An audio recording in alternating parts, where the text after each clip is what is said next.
Welcome to the Hawks Nest live stream show.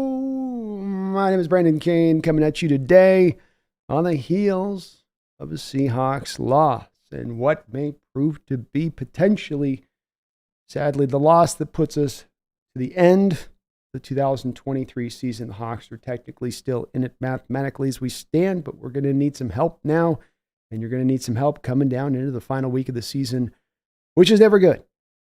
Seattle Seahawks fell in a manner today that is one that feels familiar. Undisciplined football.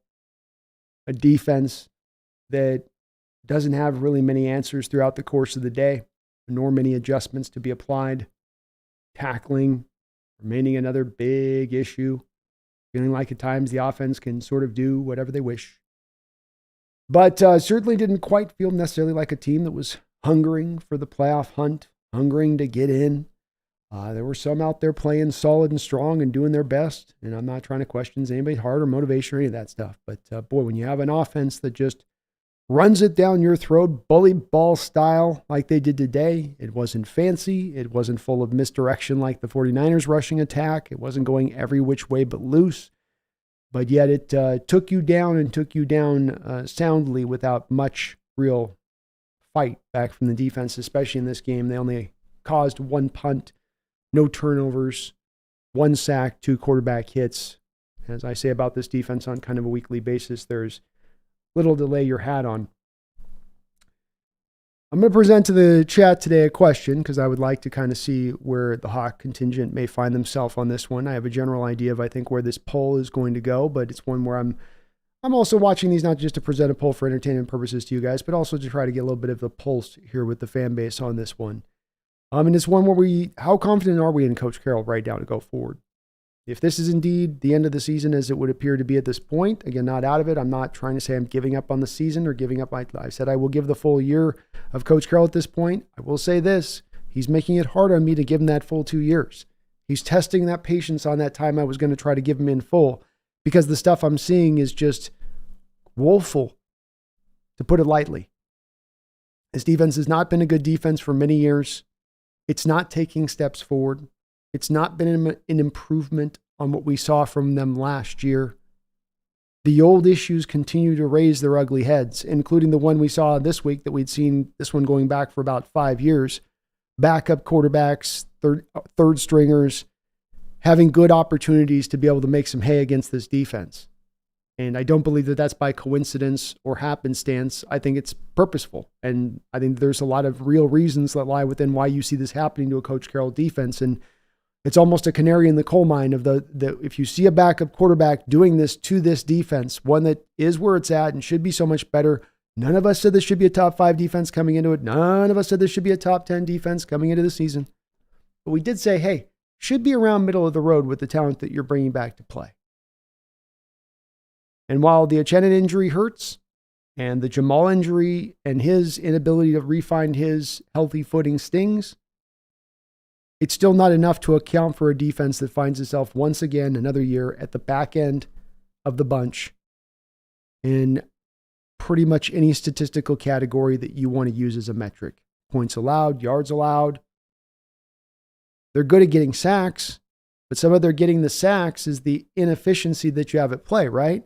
Because when you have so many drives that last for such long periods of time, that's going to create extra plays over the course of a game, over the course of the season. That will theoretically create more of those instances for more sacks, even when you're not getting a lot of sacks. Really, well, you're getting a lot of sacks, but it's not coming necessarily in the efficient fashion to make that happen. I don't know if that sort of adds up. You know, you have a good defense that plays 700 snaps. Those pass rushers have to make their hay on that 700 snaps. You got a bad defense that ends up playing, and I know it's way more snaps than this. I'm just trying to put the perspective on it. Well over 1,000 snaps. And you've had well over 200-300 more pass rush attempts to get that sack bite. Then it's not necessarily indicative. It can be, but it's not necessarily indicative then that your pass rush is just being so efficient and effective. But this is going to be really a show that I know as we find ourselves on the precipice of New Year's and after a tough loss like this, we may not have a huge turnout here tonight. So we may not be going on a late show tonight, but it's going to be one that I'm going to be as much just kind of wanting to see where my fellow 12s head as anything else. I think you guys know pretty well at this point with me talking about this over weeks and weeks and years, you guys know where I really stand. And I'm finding more and more folks reaching into the point of going, I'm finding that lack of faith in Carroll as I stand right now. He still does have his share of backers, and that's why I wanted to run this polls to see if this is, merely just a loud but more smaller contingent of folks that are sort of in that fed up zone, or if it's in more of a place that you do feel it in more of what I would say the majority of the fans and how they're feeling. And I think it is apparent in my discussions and doing this show multiple times a week and having so many interactions with my fellow 12s across the board, and just that it does feel like there's as much as any time ever, and it's going to be hotter than ever on the heels of this loss. There's more and more 12s out there going, hey, I just can't. I've been backing you, coach. I've been with you for years, coach. I've excused you for years. This is just getting to a place where I got no refuge, no place to hang. Like I said, you got nothing to hang your hat on with this defense. And so I've got nothing from, as a backer, I can go to say, well, you do this. I've got to start to reach to terms like, well, you create a culture. Well, you got a groovy atmosphere in your locker room. Well, we start reaching to those things because we can't reach to the things that actually are the tangible things that help you, win football games, leaning away from the simplistic, leaning into more of the disguising, trying to attempt to make things harder and find advantages for your players rather than just lining it up and they go where they go and what happens, happens. But again, I don't want to go too far off on the opening part of this. I'd love to see where you guys are really at on this. I've already gone 7 minutes in here. But I'd like to see where my fellow 12s are at with this. I will say this, as I said, I was going to give Coach Carroll 2 full solid years. I said that 2 years ago. I'll put a bit of a reset here. Understand when I say that. That was at a time when you moved Russ, and I was not in a particularly happy state with what Carroll had done up into that point. How they had developed players, the stagnation of his scheme. I was kind of at the wit's end at that point. I was kind of at the spot of going, man, I've seen enough of this over and over and over and over and over and over and over. I don't need to see any more of it. But then I was like, okay, but maybe a big part of this was trying to facilitate Wilson ball. And Wilson taking up the cap as he was taken up. And your acknowledgement at that time that you got to change some things.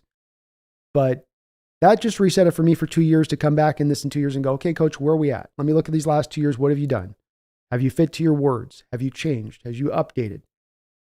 Have you started to correct old ills? For me, the answer right now stands as pretty solidly, no, they haven't. And that's going to make it very hard to find a lot of confidence in Coach Carroll to believe that he's going to take this team to a contending state in the future. And maybe I'm wrong on this one, but I didn't come here lightly. And I've tried to give this a lot of years with him on going, okay, man, bring me back the fold on this one. Make me a believer. But let's see what you guys are at. Appreciate you guys watching. Thank you to everyone that watched earlier on and hit the like button and donated up as you guys did. Had a great turnout for the stream earlier on today during the play-by-play. I'll be doing tomorrow as well the Husky game at the 5:30. We'll be doing live play-by-play here. So if you want to tune in for a little bit of bonus Hawks Nest coverage here, we'll be doing the live play-by-play of the Sugar Bowl. Maybe we can get a little bit of a plus for the Pacific Northwesterners at that point on a nice little win at that point. And keep things interesting, at least over on that side of things. AI in the house, start us off, says 500 yards of offense given up with the third string quarterback. Yeah, I was going through this and looking back just before the show at the variety of games through the years that you've lost to backup quarterbacks who've had their way. Colt McCoy beating you in back-to-back years. A Marcus Mariota type with the Falcons coming into your house last year and beating you. Dalton beating you in New Orleans last year with Taysom Hill, who would also be a backup, so 2 backups. And then Dalton coming very close again this year to beating you. And just when you look at it, how many have their way? And like I say, there's a little bit of a story there within that. There's something more than this. This isn't just happening by sort of luck. These backups are having their success. There's a tangible reason, if you look at it, as to why they're able to go out against Coach Carroll defenses, regardless of personnel. Let's take it over a 6-year stretch. And a lot of times have their way where you would often think the backup quarterback coming in there would be the guy to struggle. He'd be the guy to come in there and be a little bit like, well, there's a reason I'm not a starter. But you just don't ever find yourself really saying that with Coach Carroll defenses recently. DVN says, Pete's got to go. Got to go, he says. Drunk says, Fire Pete, our defensive coordinator, clean house, keep our superstars, and a story. This is where I would be leaning towards in the direction that if this season ended today, if this was the final loss of the season, that's where I'm going to be standing. And I'm not really going to make many apologies for it because I didn't come here quickly and lightly. And people can throw out accusations of such, but it's always the question I come back to is at what point in time am I allowed to start getting supremely frustrated, if not now? Do I have to wait 5 more years? And sometimes even the conversation will wield itself around to, well, Coach Carroll's done so much here. He's brought so much good winning football and established winning culture. It's like the culture. He's got the culture. And he got that Super Bowl, so he gets to write his check, man. He gets to write his way out the door when he sees fit. He's earned that right. That's where you'll lose me on that kind of conversation with that. I can't sign up for that. I don't think any coach anywhere should be able to just write their own check. Even to think we still have to suffer through 2 more seasons of Pete coaching, man, it's aggravating. It's going to get tough. It's not going to be easy. Tell you that. If I got to, I'm not saying a lot. Again, I was here and open to being optimistic about the future where this team's going, but I don't do the blind optimism thing. As I always say on this channel, I am a fan of this football team, fan of this football team, but I'm not going to sit here and just blindly wave pom-poms if things are in poor shape or eroding shape, as it would appear right now. Standard champion, we can build around young guys. Build what?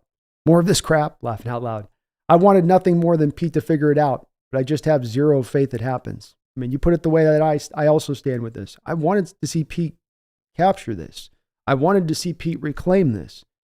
And I thought he could find this final great chapter to his book by making these adjustments that had long been needed to be made. But the absolute marrying of himself to the old scheme and keeping it in this rigid state brings you to a place where he's not going to make those necessary turns of the screw, pulls of the lever. And if that's not going to happen, as you say, zero faith. How can there be faith? I mean, that's where I need a Coach Carroll believer to sell me. I need you to bring me back in the fold in that way. It's not been working in, last 7 years.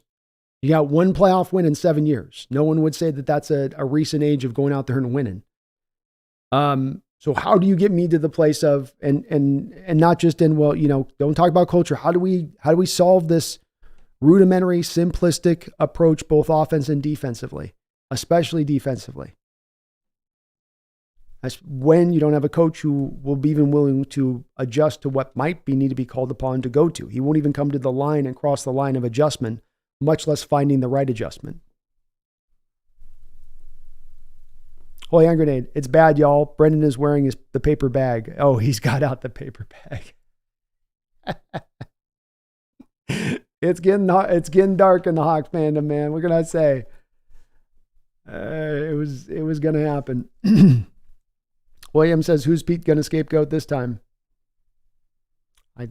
I've said as well on this is, if you're talking about an aging, be it head coach or almost in any endeavor, an aging guy in a spot that's, seeing signs that maybe, they're not at the forefront anymore in whatever they're doing. I don't know what more further sign Pete needs than what he's seen the past few years. He's gotten so many times, every single season gets to a place of complete flummoxedness. I'm going to use that word. I'm creating that word in his outlook of the team and trying to make sense of what he's seeing and what he thinks of them. And we're out of answers. We tried everything. I don't know. I've been saying the same thing. We've been teaching it. We've been trying it. We've been teaching and trying it. Trying and teaching. They didn't. He said it today in the press conference. They didn't throw anything at us in the ground game that we weren't expecting. We knew what was coming. Couldn't stop it.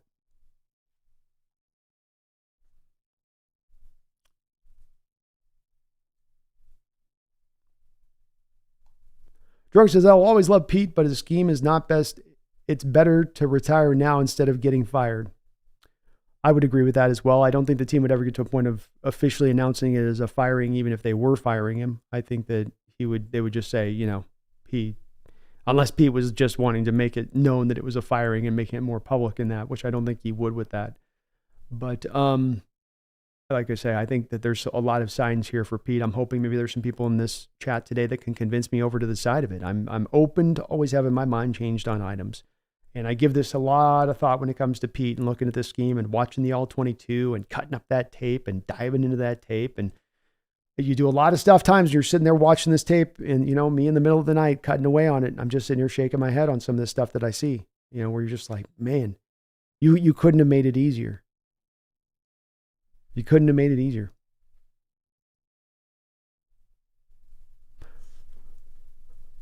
Josie says horrible tackling. How about go for the legs one time? That's supposed to be the Hawk tackling technique, Joe, to your point, which is you attack the near thigh, grab that thigh, wrap, roll. Not a lot of what we're seeing this year, though, where they try to get up here or up around the torso area, and then they're sliding off. Josie says, I'd give this group, coach's quarterback, 1 more year. Fair enough. I'll be interested to see, Joe, on that poll, how that works out. If there are a lot of folks with you on that line of thought. Russell says they quit, and I don't blame them, and we're running a scheme that will never work. If we had ownership who actually gave a damn, they would see how much of a problem players quitting on the coach is. You do wonder in a game like this, where you have a team playing for something, playing at home for something. I never like to question any guy's attitude, desire on the field, or want or will or any of that. I'd like to think these guys give that, whether it appears or not appears to be the case. But there's been some legit times this year in watching these guys on the field where I'm like, man, is everybody tapping in that all-in sign at the top? Is everybody up there tapping that in, truly tapping in with their spirit on this one? Thomas says, after what Carroll said at the press conference, it's time. This team has no identity. Poop Dog, yep, same problem for 5 years now, no matter who the players are. There we go. Austin, can someone tell me who we want to win, the Packs or the Vikings? I think we want the Vikings to win, technically. Keldon, I remember Hawks being sure they would win the division after they won the preseason championship. Well, it's a big championship, man. To be fair, it's a nice belt. It says world champion on the belt. It's got that's worth something. We just need a tie tonight, right? Isn't that what we need? Cliffic, earlier when you posted why we need to fire, earlier when you posted in the Bleacher, I can't believe that some Hawk fans want to keep him still in the comment section. That's where it's, and here's where that's always the place we come to, Cliffics, on this channel at times, where I truly try to make sure I keep this at the forefront of it, because it can seem like, I know when you get a person in my position or in anything where they're talking about their perspective and they've got this very big microphone to push their thoughts, and I want everybody thinking the way I think. On this one, it's not that I'm certainly going to sell you guys on my thinking. Make no mistake about it. I'm going to try to get more people on board with me, because I've not, like I said, arrived here lightly. With that said, if there are the fans out there that have that perspective you can give me, and you can give me some meat, don't give me a bone to chew on like an old dog out there in the junkyard, who's got dust and dirt all around his eyes, gray everywhere. You're going to throw me just the bone that's got no meat on it. You got to give me just a little bit of bone on that meat, okay? Got to give me just a little bit of bone on that meat. And what I mean by that is that you got to give me something actual, tangibly I can pull forward to go from. Because if you're just going to go, well, he creates a great culture. He creates a place where players feel real happy. I don't know if that's necessarily equivalent in this modern age to wins and losses. It's probably a good thing. Players wanting to come back is probably a good thing. But I need a little more than that. That's more bone than that is meat. And meat is to say that Carroll's going to have his wake-up call this offseason. He's got to dump this scheme en masse. No more, no partial, no hybridization.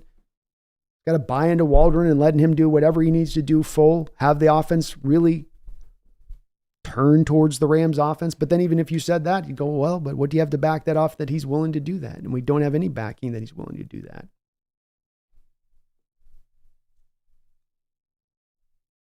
But Cliffic, I'm going to listen to him. If there are folks out there that believe this, I'm going to give you a true ear. I'm not going to condemn you for thinking how you think. If you want to go back another year, I'm open to that. Like I say, though, if you don't have necessarily something to throw at me that you can back it, that I can go to tangibly to you and I can go, okay, soft zone defense. Sell me. How does this off zone defense start to work next year when it's not worked? Someone else is saying there in the chat, over a variety of different years, over a variety of different defensive coordinators, over a variety of different players who've come through. How does it magically just start to work next year? Well, it just will. Well, that's a little bit of the thinking that Carroll's applying here, isn't it? Not really adjusting. It's just magically going to start to work. Thomas says, Carroll has put this team at a ceiling. Honestly, it don't matter who Seattle selects the next draft. It won't change a terrible scheme, bad hires, and now a lack of motivation. Beautifully put, Thomas. And I would agree with everything you just said. Clivic says, I get it that he's iconic in our Seahawks history, but we need to move on. Again, it's that icon. He is an icon here. He's a legendary coach. He will be beloved here forever for getting us our first Super Bowl, for getting us to 2 Super Bowls. But that can't be just like, that's another one of those that can't be just that only reason, right? You need more. Drunk says, we need a time, but since that's not going to happen, I would rather have the Packers win since they play the Bears. As Drunk says, he's probably got the good point on this. The Lions are probably going to rest their starters against the Vikings. So the Vikings might be able to just moonwalk their way to that win against the Lions if that's the case. Whereas the Bears might actually give the Packers a bit of a fight. Boy, do I hate being in this we need help spot. Greg says the team has identity, but not the one Pete wants. It's true. I guess that is true. We've been saying all year they don't have an identity. Oh, you got an identity, but it ain't a good one. They're the village bicycle man. Everyone's had a ride. Kevin says, I'm rooting for the Lions. Rooting for the Lions till we see change. We need Dan Campbell energy. I like that Dan Campbell. How about ballsy Dan Campbell last night? I am going for 2, damn it. Hell or high water. I think that was a case of him making that decision, not just for being ballsy and I'm going for it, but also like, I don't want to play another 5th quarter. I don't want overtime on my players' backs. I was thinking a little bit of that was factoring in for Dan yesterday. Rand says, the thing is, the culture will never be replicated. Pete has fallen off, yes, but coaches like him are hard to find. We got our ring. Time to move on, sadly. Well said by everyone today so far. Russell says, we had a chance to help ourselves. We don't deserve help. That's right. That's right. Could have climbed on the boat and we let it sail on past. Thomas says, I feel that regardless if Seattle makes a decision, Pete still needs to go. This team isn't a contender with Pete. I can't see how he turns this team into a contender. Maybe he's got a high floor for being the coach he is, where he's going to get you 5-6 wins minimum on a year and maybe a couple more beyond that. But I don't think he can get you to a contending state at this point. Josie says, overachieved last year, underachieved this year. Well put. Tay says, I'm 19. I should not be dealing with this much anxiety. Shaking my head. That's not fun, man. I get it. You're not getting the fun part of the fandom as a younger fan yet. We'll get to that turn at some point. I promise you, my man. Xander says, Pete's been working towards consistent winning, quote unquote, trophies, while our division rivals have been playing for rings. Stark difference between the two, that's for sure. And you've certainly got 2 teams in this division that look very, very far ahead of you right now in a variety of different ways. Russell says, the more Pete coaches, the more I don't care about his past accomplishments. I get that as well. I get a bit of that feeling myself with this, where I do revere what you did, and it was amazing. But at the same point in time, we've had to watch a lot of bad football sprinkled in with some good over the last couple of years. But the bad's been real bad when it's twisted that way. Rand says, I hate to say it, but Pete needs to go. Our most legendary coach might be outstaying his welcome.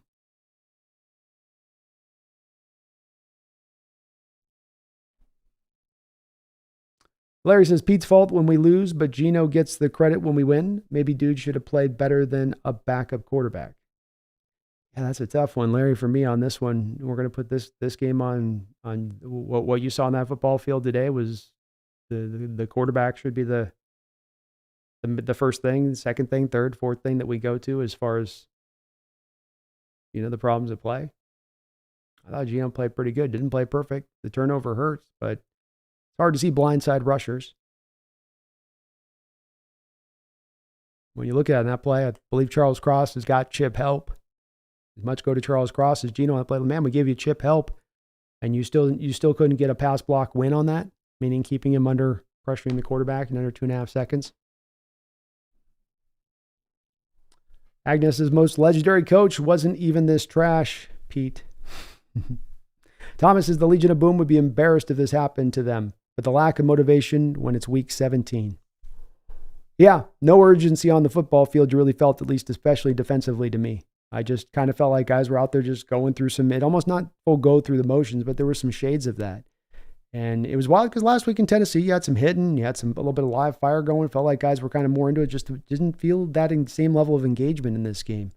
And you're going to stop the run. It's as much about want and will and desire and, buy-in. I mean, that's as much as anything, especially when it's not like the Niners attack that's all varied and goes every which way but loose. Instead, they were just going to come at you, hat on a hat, mano a mano. Can you stand up? And, you didn't match the Steelers' energy in that regard. Brandon Lezowinski says, hello, just stopped in. Who am I supposed to cheer for this Packers-Vikings game? The more we talk about it, the more it's unclear in that, Braden. Because technically speaking, you'd say the Vikings, but then that's also with the thought process the Vikings play the Lions, and the Lions will play at full strength next week, which may not be the case. They don't have much to play for. So you could almost make the argument as much Packers in this. I don't know. I think it's almost even Steven on this. We're essentially just going to need one of these two teams to lose next week then. Did y'all see Brendan's video wearing a bag that said "Fire Pete Carroll"? Brendan going hard tonight. I love it. ADL says Pete must be fired. To get to the peak of coaching, one must have an unending belief in themselves and their ability to coach and turn things around. He will not be able to quit. He must be fired. I certainly have always had a hard time of seeing him as, even if I thought it was the thing he should be doing, of being the guy that could recognize, okay, the game's passed me by. He'd always be the guy that could see the optimistic turn just coming up ahead around the curve. And I don't know, it looks like a lot of straight road down this highway into the near future at this current pace. Matt says Reek needs to play in only obvious passing downs. He's a liability in the run game. Certainly has had his share of issues this year in that respect, Matt. And I think you're probably right. That's probably the best way to learn till we can get him tackling a little bit better. Cliffix says we cheer for both of them to lose next week. There we go. Green Bean 44. What's funny is fans think Pete is holding them back and the record will be better. No, when Pete goes, we will be tanking like we should be for some top draft picks. There we go. Thomas says, I'm sad. I'm not angry. I'm just indifferent. I want to be excited, not tired and happy the season is almost over. It's been an exhausting season. I got to give you that too, Thomas. And doing this for years on it, I've had a great time with the chat on it, but the football games and the discussions around this team and watching this team play out this year has been a little bit of a tougher watch. And it hasn't been without some ups and hasn't been without some excitement, but boy, the overriding part is a little bit in the way you describe it for me too. Want to be excited as well. Want to be hopeful for the upcoming future, but it feels like a little bit of the wind's been taken out of our sails here this season. Just a little bit.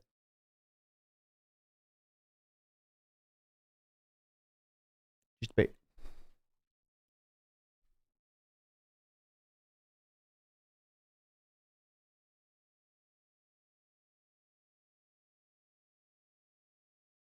Christian says 6 years, bad defense for a supposed defensive coach.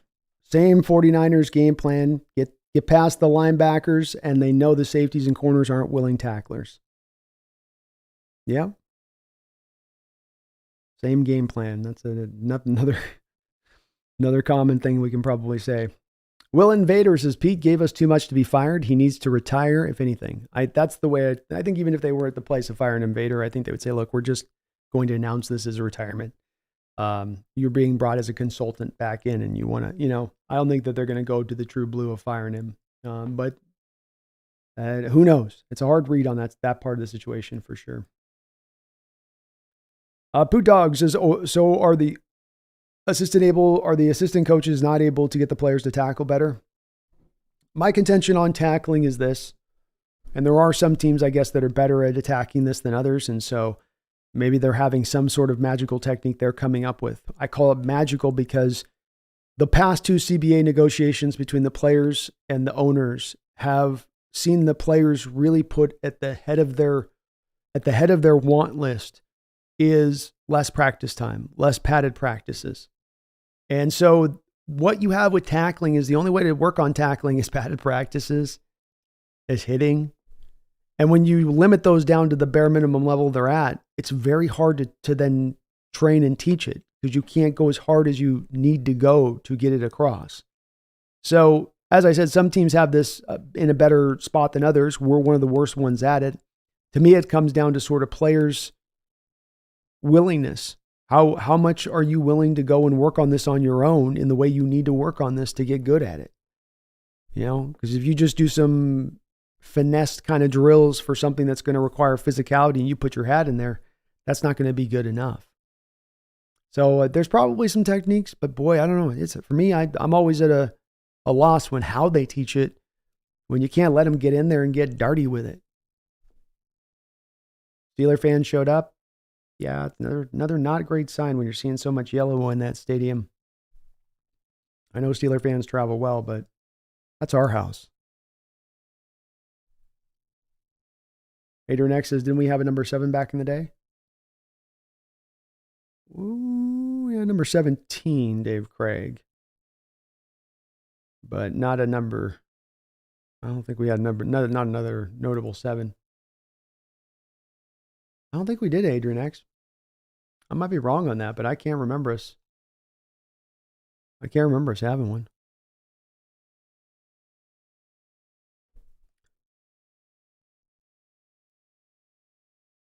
Jordan, thank you for the 5. Oh, wait, let me go over here. Sorry, I'm a couple behind on the donos here. Let me catch back up here. First off, Zyga, thank you for subscribing to the channel. I appreciate you for that.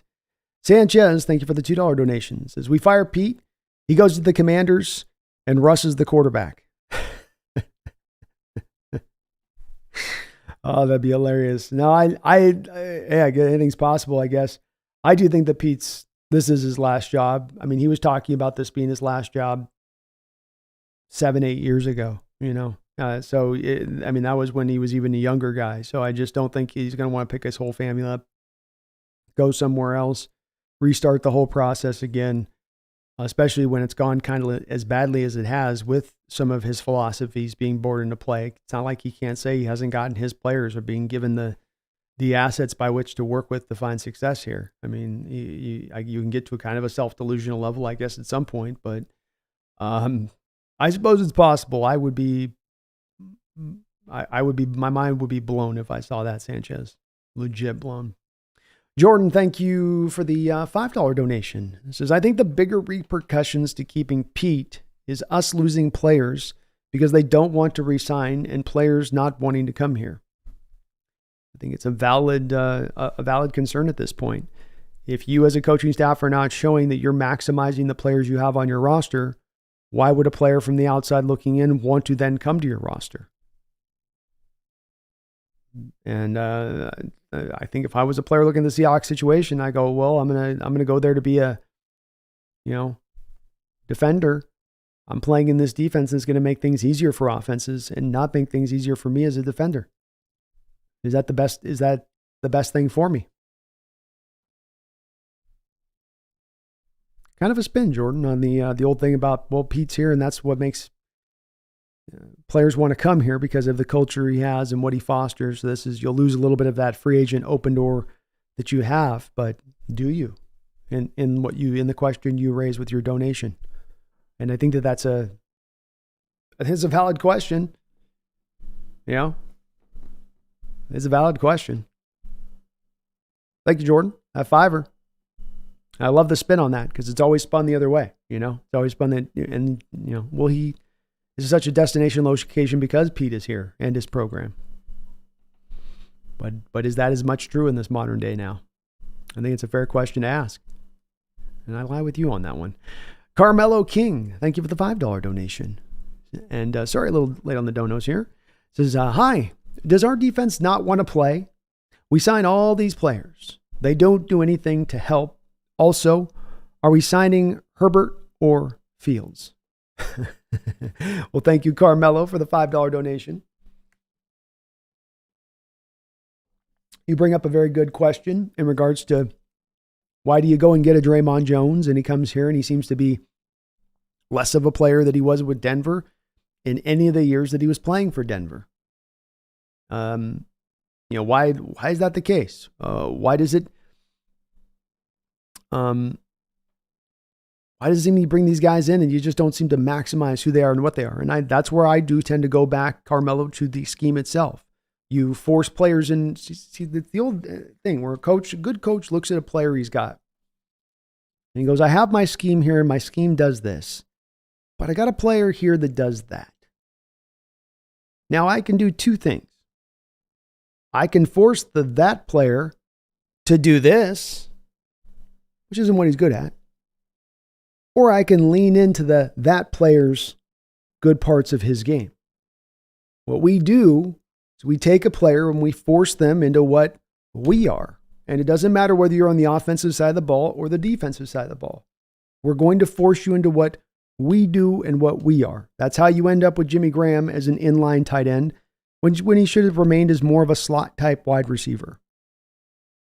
And you didn't align him in the slot very often at all. You might put him in H-back positions at times, but you never put him hardly ever in the slot. And the same thing's been true with Jamal Adams on the flip side of the ball, where you don't always put him in the right positions for success when he's on the field and not injured. Because what are you doing, Carmelo? You're forcing those players round peg, square hole. Round peg, square hole. And there's nothing wrong with having a base scheme that you believe in and that you want to run the way you want to run, but you have to have the personnel match that. And if you don't, then you got to lean into their strengths and what they do well. And that's part of that lack of adjustment, in my opinion, we've seen from this season, where the leaning into that this year would have been to go to more man-based cover concepts, would have been to blitz more than Coach Carroll has tended to do in the past. But that's not been an adjustment that they've been really willing to pull on. They sort of flirt with it, They pet it, tap it. Hey, how you doing? What's up? Huh? How about that? Huh? But they don't go in there and take the full squeeze. And we need a full squeeze this year. We could have used a full squeeze. This defense could have used the coaches trying to push a few of those adjustments forward in a way that they're just unwilling to do so.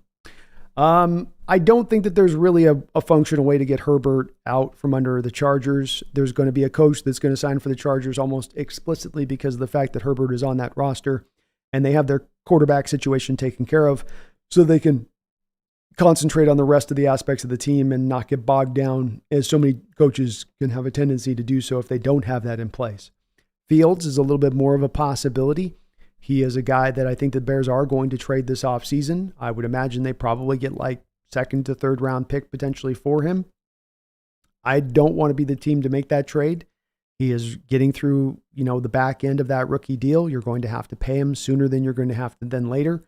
You don't have the pass protection in place in full, in my opinion, to, accommodate that kind of deal right now. And I think there's a much better approach to just drafting the quarterback with that third round pick rather than taking him at this point. Especially when you think about the cheap club control years you'll have with that rookie quarterback that you do take. But Fields is nice. I'm not interested in kind of making that kind of trade, as there's problems across the board that supersede just the quarterback position at this point. Thank you though, Carmelo. Jeffrey Thistle, thank you for the multiple donations today, being a member of the channel as well. Just to point this out, we were a 500 team before Pete, and we will be after, because we're a well-run organization. We can have our pick of a next coach. Yeah, I believe that this is going to be a destination location for whoever the next coach comes in. You have a dedicated fan base. You have great facilities. And I think you mentioned a great point that I often try to point to some of the people that are the pro-Carroll people, that when I'm trying to say, okay, give me that thing that has you supporting Carroll and into the future and that he's the guy, that they go back to and they say, well, he established the winning culture. And that's where I have to sometimes go,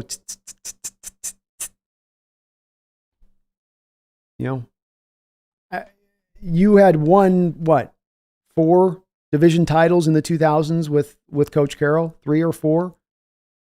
I mean, Coach Carroll, I believe at the end of the day, just has just about as many playoff wins in Seattle, or maybe not as many, but he's got his share. And he was 3 years removed from getting you to the Super Bowl, and you moved on from him. You didn't wait 10 years with Holmgren. You moved on. And it is, as you say, Jeffrey, what established the winning culture with the Seattle Seahawks organization is not one player and is not one coach. This is an incorrect form of thinking. This is a short-sighted form of thinking. It's as Jeffrey says, where winning was established in Seattle was when Paul Allen put down his money and bought this team, built the new stadium, built the new facilities out in Renton, turned this organization into one that was one of those laughingstock type organizations into one of the more pristinely run organizations in the entire NFL. That's your winning culture. His commitment to reach out to a coach like Mike Holmgren and say, price is no factor. We're going to get this done. Come out here to Seattle after you've gotten Green Bay to back-to-back Super Bowls. That's commitment. That's where true winning culture starts with, is with the ownership. Go watch David Tepper with the Carolina Panthers as the owner throwing drinks on fans from his press box today, and understand how that's not a microcosm of so many of the problems that run through that organization. Ownership is where it begins with. And while Carroll's been a cog within this winning point, it's really been, I would offer, since you go back to 2000 onward, it's been a winning culture. And yeah, Mora had the one bad year, and Holmgren had the one bad year there a little bit at the end. So you can go, well, then we became a losing culture in those 2 years. I'd go, okay, really?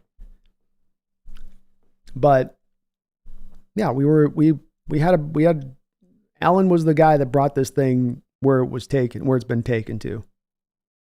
But thank you, Jeffrey. Well said. Tezakaku, thank you for the $2.79 donation. What's our future for next season?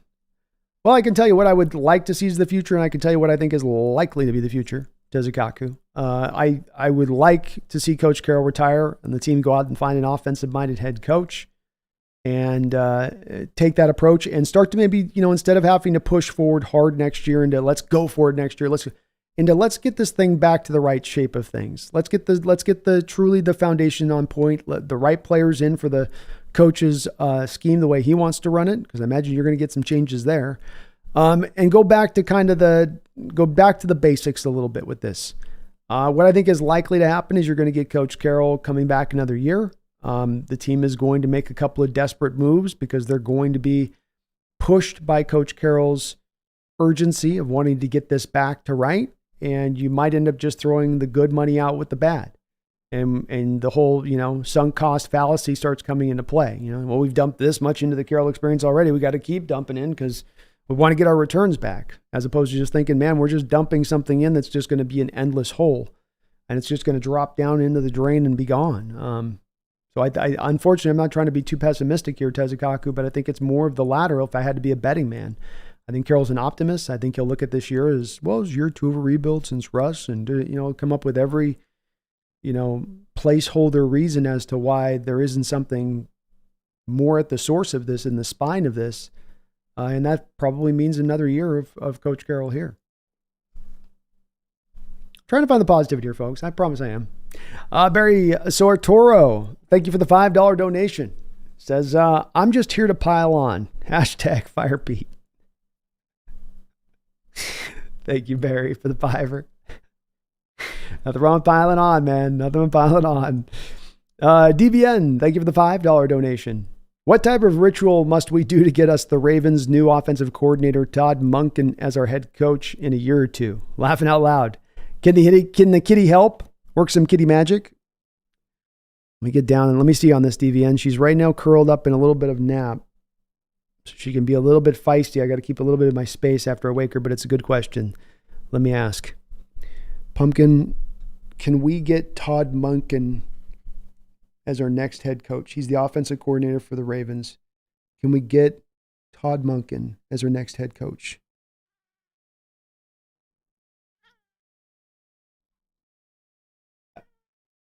Yeah.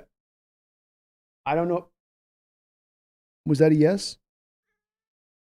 I think that was a no on her part, DV.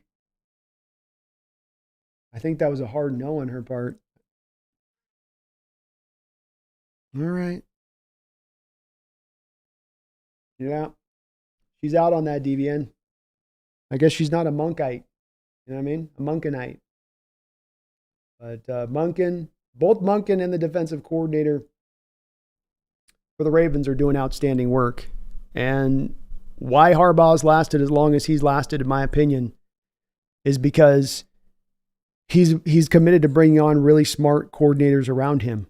And he understands what he knows and what he doesn't know. And he stays in his lane as the head coach and manages those duties well. And he lets his assistants truly operate their scheme. And it feels like untethered. Whatever they need to get the job done, he lets them get the job done. So DVN, she's kind of a soft no, it sounds like, on that. I'll let you guys in the chat decide what she said for sure on that, because there was a mouthful there.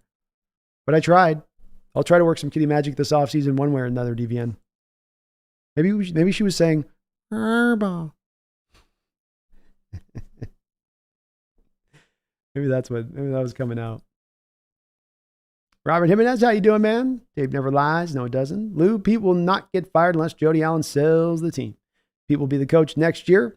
Yep, it sucks, but that is the reality of the situation. My 2 cents. Thoughts, Brando? Well, as you heard there just above in just what I was talking about with Tezakaku in his question, I'm in alignment with you, Lou. I don't know if it'll mean that he can last the 2 full seasons. I think if you come back with another year of this, I think that's going to be hard to just kind of like, we'll just ignore this. But I think that that's the tendency of where I'm led to believe this will go until I see something differently. I've maintained on this, Lou, that if Paul Allen was still alive, I don't believe that Coach Carroll would be the head coach right now. So unfortunately, it is what it, like you say, it sucks, but probably is the reality of the situation. Green Bean says, a few weeks ago, I said the hot Rams, Packers in the playoffs. The Hawks should lose out to do a 6-11 to get the top pick. Well, now we're at worst 11-9 with no great pick. More mid-seasons upcoming. Sean says, if Pete can change his philosophy, then he can stay. If not, he can go. He'll never change. Agreed. Lack of change is the problem here. 12th door chat. Hey, B, happy New York. Why did Pete challenge a call when it was first down in the red zone for the Steelers? Again, Pete's management of timeouts is real negligence. Yeah, I didn't like it much either, 12th door Chad. What's the upshot there? They've got the first down anyway. It's about stepping out of bounds by a couple of yards. You're giving like you're gonna stop. Pete continually comes back to trusting this defense as though it's still Legion of Boom defense. You saw it on the unwillingness to go for it on 4th down when Mike Tomlin was willing to go for it on 4th down. You see it in moments like that where he's like, well, I'll give my defense a couple extra yards with this challenge. It wasn't going to make a difference. They were going to bang it in from that far out with like a first down from the 6. With the way they were running the ball, they were going to get it in. But he does trust his defense no matter what, undyingly so, and probably shouldn't. Nate says, I thought Clint said they practiced tackling. Even him at the booth didn't make this defense any better, and Geno's fumble sort of screwed the momentum also. It's a bad timing on the fumble by Geno.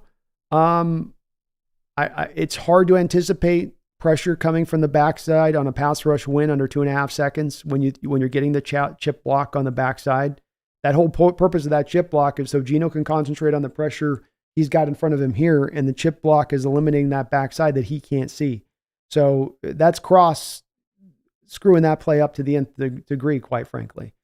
But yeah, they may be working on the tackling, but it's a lot of pantomiming, Nate. So when you can't hit the pads and stuff, it's a lot of like walk up and then just wrap and hug him. It's not the live getting down and getting after it kind of thing, as I understand it. I think you only get 20 padded practices over the whole course of the season or something like that you can utilize. Maybe this was one of their couple of their padded practices this past week. It could be, but I think they're more likely having to try to do the pantomime thing. And that's where that's not going to be enough, you know? The whole league can't tackle for sure, but it's extra especially a problem here. Champion, I feel bad for the next defensive coordinator who gets fired. Cliffix, this is a Pete problem. He hired defensive coordinator, yet he still controls the defense. He's the reason why these teams know how to beat us. Ask the Niners, Rams, and Steelers. Yeah. Brotsman sacks, new coach, new quarterback, new horizons. John Lee says, a lot of players took steps backwards this year. Mafe was about the only youngster that took a nice foot forward. Indeed. Agreed. Yeah, agreed.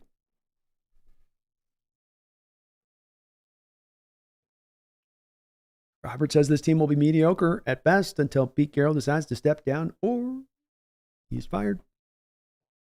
Thomas says giving Pete one more year would be better if it was Detroit last year, but seeing that the team quit on the field that the LOB was on, I can't be happy with Pete staying. Devian says, Brennan done give the meat time and time again. Pause.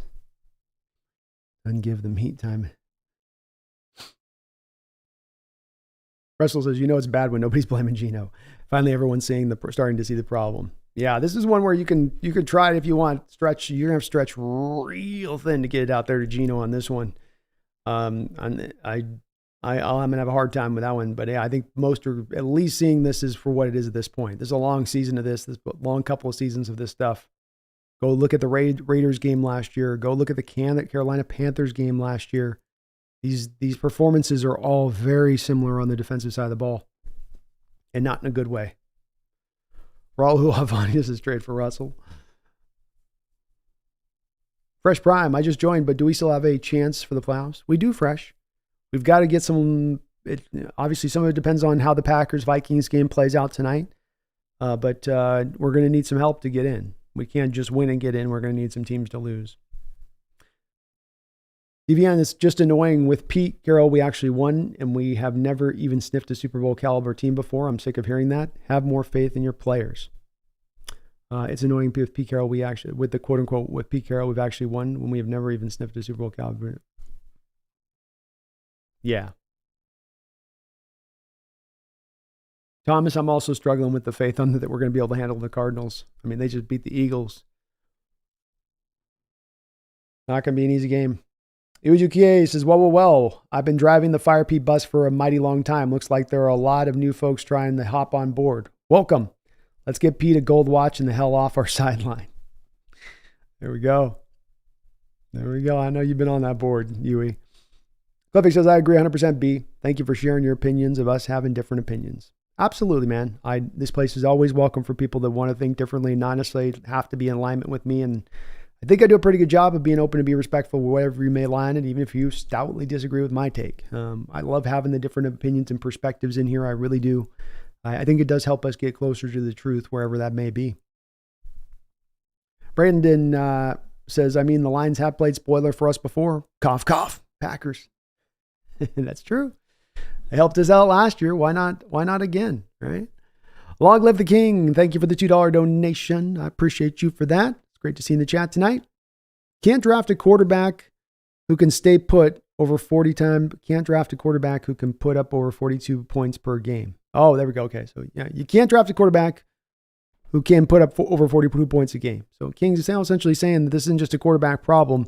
No QB is going to be able to come in here and throw for 40, put up the 42 spot when that's what's required because your defense is playing as bad as they're playing and as allowing what they're allowing. And that's absolutely, to me, the case as well, King. So why you do draft a quarterback in this draft somewhere probably. I don't think that it's likely you take him in the first round. You get one somewhere in this draft. But this is really not just a quarterback solves all kind of issue. Not even close. Not even close. And if we're wanting to take the biggest swings at the biggest problems so that we can have the biggest corrections, then we got to look to the man at the top right now. Because there's a multitude of things coming out of his side of things that are kind of bleeding right now a little bit. We got to suture these wounds up. Well put, though, King. Very well put. Robert Jimenez, thank you for the $5 donation. If Paul Allen was still alive, would Pete Carroll still be a head coach? Also, would Paul Allen let the Russell Wilson situation get to where he was traded? Well, on the first one, I was just, you kind of read my mind, I guess, in that, Robert, with your dono, because I was just saying that just a second ago too, is that I think that if Paul Allen was still alive, I don't think that he would have stayed with Coach Carroll this long. I think sometime after 2020, at the latest, he would have been like, okay, I've seen enough. My proof in backing this is that, he waited a year to move on from Erickson, who he inherited here in Seattle, to go to get Mike Holmgren. He had moved off of Mike Holmgren within 3 years of going to a Super Bowl.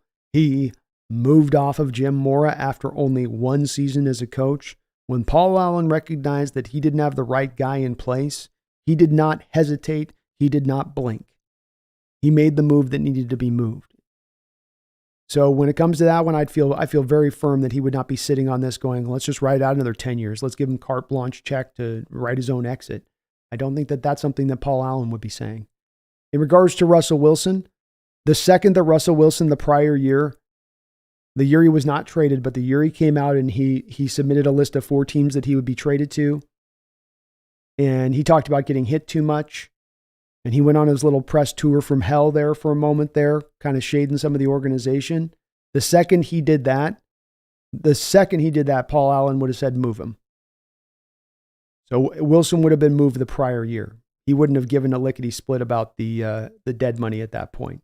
He wouldn't have wanted to hear a lick about the dead money at that point. He probably would have said something like to Schneider or Carroll, you created this monster.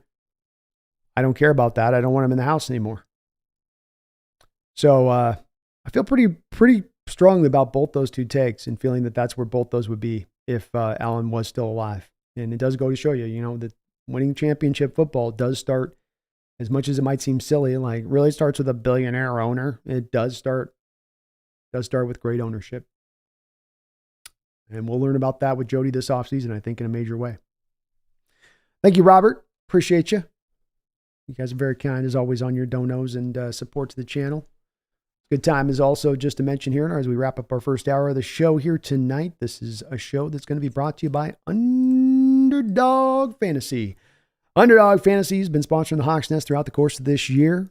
And you got 1 more week left here for the NFL season. But of course, you're going to be able to use this code throughout the whole year. That includes baseball season, basketball season, hockey season, college, whatever you would like to go out there and say, hey, I got a feeling about this game one way or the other. You can use my code right now, or click down the link in the top description section below. That code is NEST, or down the description link section. That'll take you directly to Underdog Fantasy. You sign up there. They will match you up to 100% of your first deposit, up to $100. That's $100 on you, from me to you, and you support the channel at the third time. That's the definition of win-win-win. But go to Underdog Fantasy now. Utilize that code. In the state of Washington, there are some limitations that do apply, unfortunately. That part sucks. But if you're in a casino in Washington, you got the full use of the app in full at that point, so you can always utilize it in there. I want to thank Underdog Fantasy for sponsoring the show throughout the course of this year. And they've got some great contests you can get into. Hey, is your fantasy season done? You can get into the final week of the season, a fantasy matchup. One last little matchup you can jump on into there right now. You can get it. So get on in there, reclaim a little bit of your glory this year that might have been lost. They got a lot of other variety contests ongoing here that you can jump into. Still giving away $200,000 next week. But thank you to Underdog for sponsoring the show tonight. Camille, do we even want to win at this point? We ain't making it past the wild card. Yeah, probably not at this point. I mean, I always will want to try to get in the playoffs no matter what, Camille, because I'm a dreamer. I'm a romantic. I'll always think there's a chance. But, a sober individual looking at the situation would probably be like, no.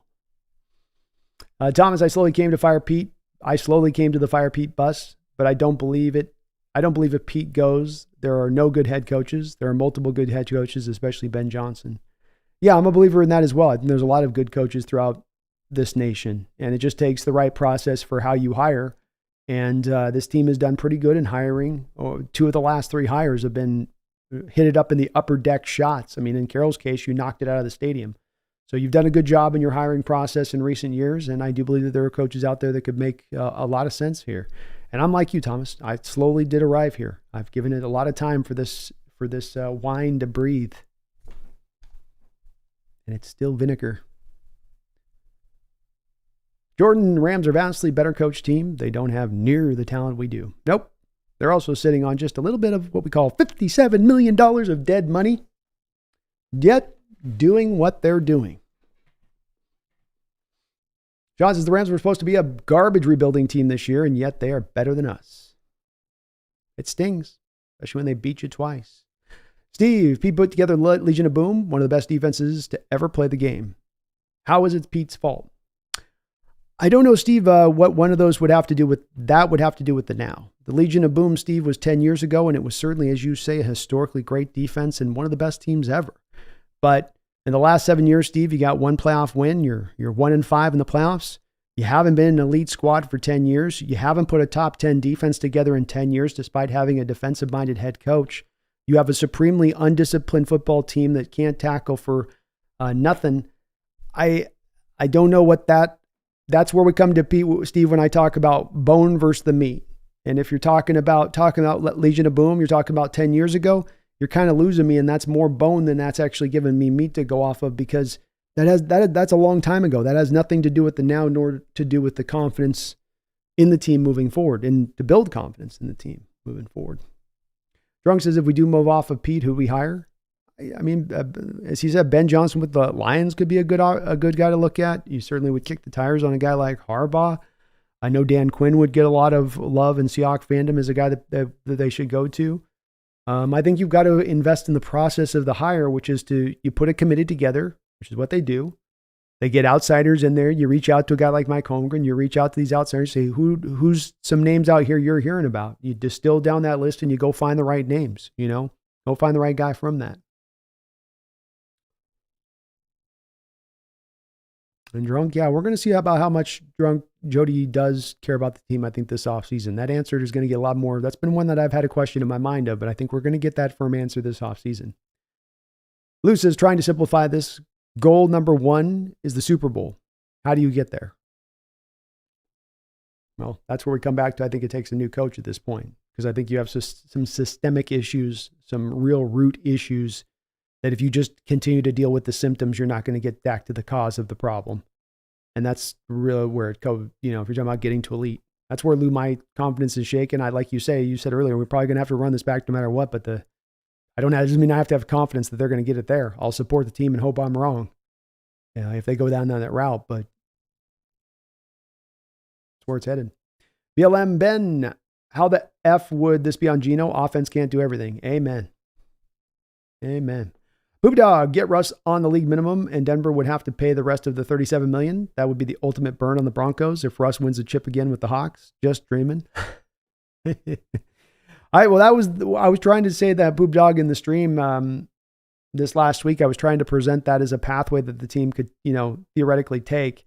And people were saying, well, so you want Russ back then, is what you're not. That's not what I'm saying with it. I'm just saying that they could go down this way where this could make some sense to do that. But I don't know. I do agree, as King says. I don't know if Russ would have gotten more out of this team. I think Geno's maximized this team for as far as they were going to go this year. Kevin, there's no leadership when none of the defensive captains come out to explain themselves post-conference.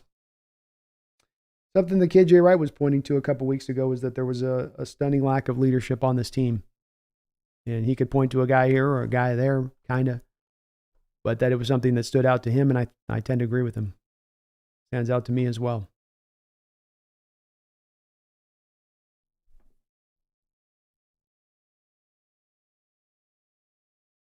Thomas says, but who hires these coordinators? It's not Schneider. It falls on Pete. Yes. So when he will be held accountable for a bad job based off of the talent around the team, should have 12 games. Should have won 12 games, not 8. Agreed. G says, I want a new vibe for the team. Me too, man. There just feels like a bit of a cloud on this team right now, a bit.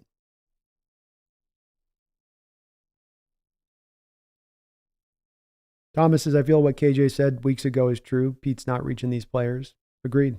I just don't think his message is landing. Just don't think it. And some of this is maybe a bit of the outdated approach. Some of this, too, is as often has been said, is that just in the NFL, it's a strange thing where after a certain amount of time, coaches just get kind of tuned out, even if they know the right answers and they can, push the guys in the right direction. Sometimes it just gets stale a little bit. Oh, Tavarius Jackson was number 7. Thank you, Cornell. Rest in peace, Tavarius. I totally had spaced on Tavarius. My bad.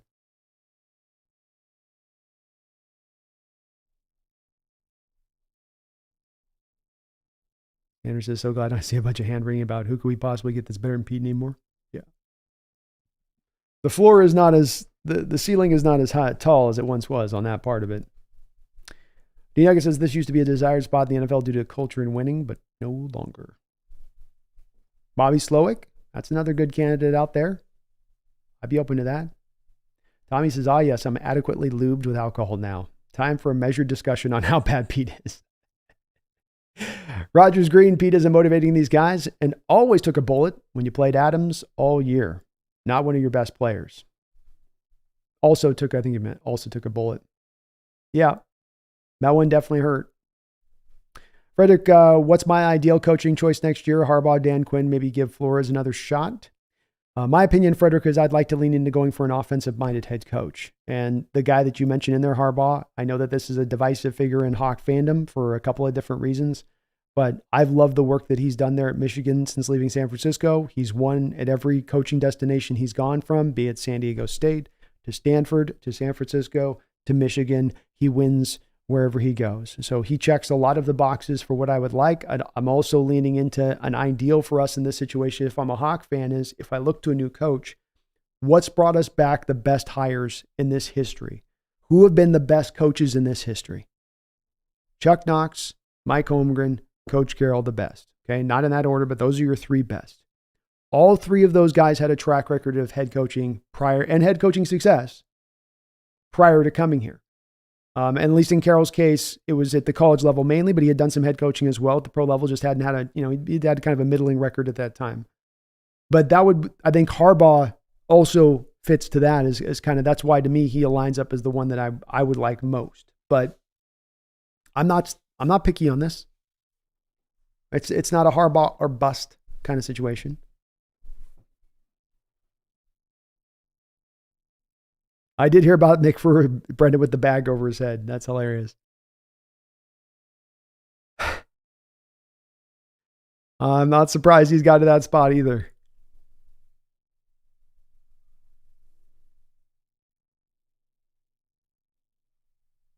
Calvin Brandon did a video about all the free agents or trades that go to the Seahawks and their production drops. So almost every trade and free agent in recent history. Yeah, it's been the problematic. Jimmy Graham, Jamal Adams, Draymond Jones, go down the line.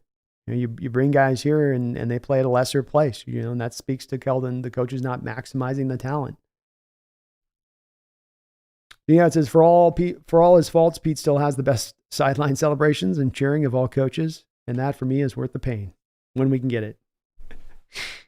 That is something on that, I guess. Clivic, if we lose next week and make the playoffs, it may just give us a boost on drafting the future quarterback of the franchise. I believe Brendan said we're currently in the 20s in the draft. That sounds right. Low 20s. Low 20s.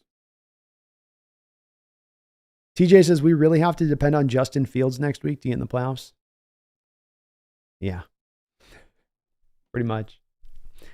Drunk says, I'm assuming offseason goes like this. We extend Leonard Williams, cut Jamal Adams, and temporarily held for our D-line draft amazing players. Our coaching staff doesn't use them. Rinse and repeat. Sounds about right. That tracks, Drunk.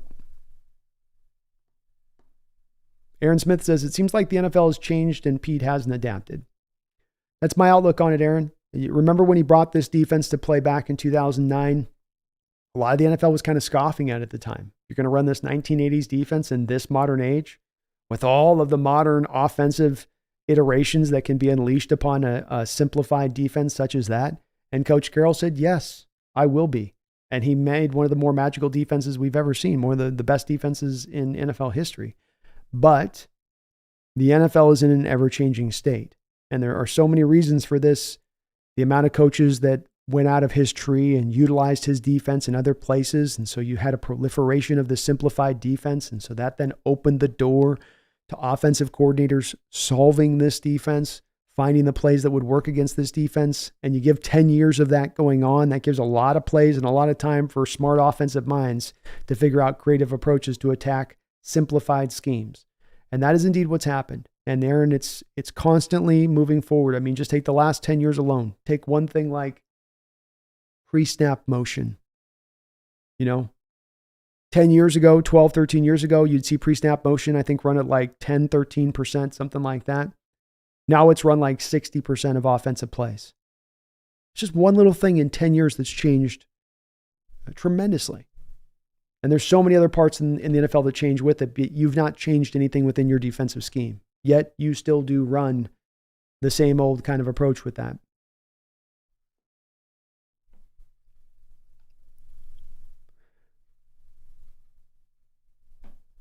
Steve says, you guys are going to be sorry if Pete leaves and we have to start all over again from the ground up and suck for years. That's that pushback I try to have on that. I appreciate your perspective on this, Steve. But again, I'm looking for you to give me some meat on the bone about confidence in Carroll moving forward. You're a pro-Carroll guy, which I'm with. I want you to sell me on this. But if you can, with this, understand, you're not giving the meat on that bone. You're giving me things you referenced Legion of Boom 10 years ago.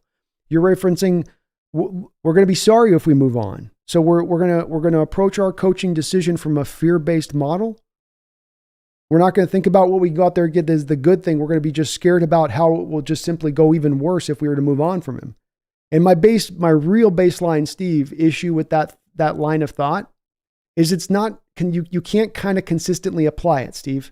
And what I mean by this is, if we applied back in Mike Holmgren's era and day, and we said, hey, we brought Mike in, he got into 2 Super Bowls with the Green Bay Packers. He got us to a Super Bowl, our first one in our NFL history in 40 years as an organization. You move on from him, you're going to be sorry. But you'll be sucking for years if you move on from Holmgren. You'll never find the pathway to the light again. You're going to give up on the one great coach you've had in your NFL, in your history of your organization. If you had been the guy saying that at the time, what you're saying now with Carroll, we never get to Coach Carroll. We never make the hire of Coach Carroll because we become married to this Holmgren thing. So it again, as I appreciate that's where you come from. And this is an argument that's been presented to me before of, well, it's going to be dark for sure if we move on from Carroll. I don't know that. You don't know that for sure.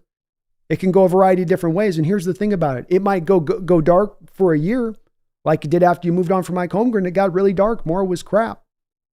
But then the next year you got to Pete. So it still got you to the path of winning. It still got you to the path of championships. The NFL does not reward you for being stagnant and just holding serve. The NFL awards you for being aggressive and forward-thinking in your approach.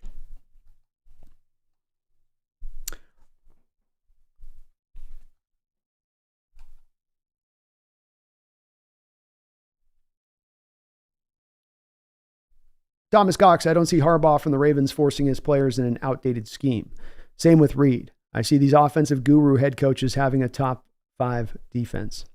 Now, they understand the value of it for sure. And I think in Reed's case, what I like about offensive coordinators is that you don't see them at offensive head coaches, Thomas, is that you don't feel like you feel them having as much impact on the defensive side of the ball and telling those guys what to do as it sometimes seems like you have the defensive-minded head coaches telling the offensive coordinators what to do and having an effect and an impact on them. It just doesn't seem to work in the same way. It's one of the reasons I turn so hard away from the defensive-minded head coaches. I think that they bring an ideology that goes beyond just the defense with them that's not always favorable to the modern NFL. And in Harbaugh's case, you're right. Harbaugh finds the scheme that's going to work for the players that he's got in there. Look at Lamar Jackson and drafting Lamar Jackson. Did they just take Lamar Jackson and turn him into a pocket passer from day one and say this? No, you brought in Roman from the Niners, who had worked with Kaepernick to maximize his legs, to marry his legs with what he can do with his arm to get the most out of him at the quarterback position. And that's what Harbaugh did with Roman. And then as Lamar has grown and has opened up more in his game to be able to widen his ability out the quarterback position to run more of a fuller offense, now he brings in an offensive coordinator that's going to be able to have him run more of a full offensive attack that's not just built around his legs. But Harbaugh's going to get the right guys in there, and he's going to let them do their job. And the offense right now looks completely different for Harbaugh and how they're running it for Lamar than how they had it running for Roman. And that speaks to, again, how Harbaugh's not just marrying himself to my ways, my philosophy, my base, that what we need to do to make this work, to make this impactful. It might go get him another Super Bowl championship on the back of it. Warren, yep, Harbaugh would be the guy that I'd bring in. That would be my number one guy. Tommy says, I really hope Pete gets fired at this point. I don't even want him to retire. I blame him for ruining my football season for the last 7 years. Almost a decade. And Jim may have resigned with Michigan, Joe. But the one thing to continue with this is that the contract at the college level doesn't impede a guy going to the NFL level. What I mean by that is that the NFL doesn't have to do anything to accommodate the college program if the coach leaves. So he can resign, and it's in a lot of times in college programs, Joe, they do these announcings of the resigns and all this other stuff because it it's for the recruiting aspect and how that'll help you with that. But we'll see if he truly ends up staying there when it really all boils down as we get into this offseason. Stephen Guard, Too Much, Too Little by Johnny Mathis comes to mind. Yes, it's over. I'm a Flamingo. There was so much yellow in the stands. Time to end this myth of the huge home field advantage. If I may say on this Flamingo, and this is a place where I think I get uniquely suited to be able to have an opinion on this one, doing this show 4 or 5 times a week and having so many fan interactions as I do in my comment section. The fan base is as this season, halfway into the year, there was a huge grouping of the fan base that became checked out. And unlike in a way that I hadn't seen in recent years, for a team that wasn't necessarily like a 2-loss team or 2-win team, that it was just completely getting boat raced every week. It's that we're seeing the same game play out on a yearly basis for years and years on end. And there's some people that don't maybe recognize that pattern there happening. They're not seeing that, but there is certainly a contingent of Hawk fans that see the pattern. It's readily apparent. It's bursting off the page, if you will, like a 3D book. And they're going, I don't want any more of this experience. And they checked out. And I can't blame people if they arrive at that state. You're watching something fail in the same way for years on end. It gets hard to find optimism or hope that it's going to get fixed or it's moving in a direction that isn't broken. Joe, thank you for the $2 donation. Says, is this game really Gino's fault or the defense? I believe, Joe, that this is the defense's fault. You only caused 1 punt on the day. You didn't get 1 single turnover. I almost think that I can present those 2 stats to you, and that's sort of all there needs to be said about this game. You caused 1 punt, no turnovers, 1 sack, 2 quarterback hits, well over 200 yards rushing. This is on the defense. Gino played a really good game. We can't be expecting the offense to have to score on every possession for us to win football games. That's not right. So it's just, for me, solely on that. Even on the sack of Gino, he moves so well in the pocket throughout this day. He has a blindside rush that rips the ball out on the backside, and that's a pass rush win in under 2.5 seconds. And it's understandable why he believed that why his protection was going to hold up on that blind side when he's got the chipper coming off the edge, when Charbonnet's helping out cross. There's times where a quarterback's got to trust a little bit of his protection, especially his blindside tackle. That's the reason you made him a top 10 pick, was that you could have those moments of, you weren't just trusting him blindly, you were giving him help.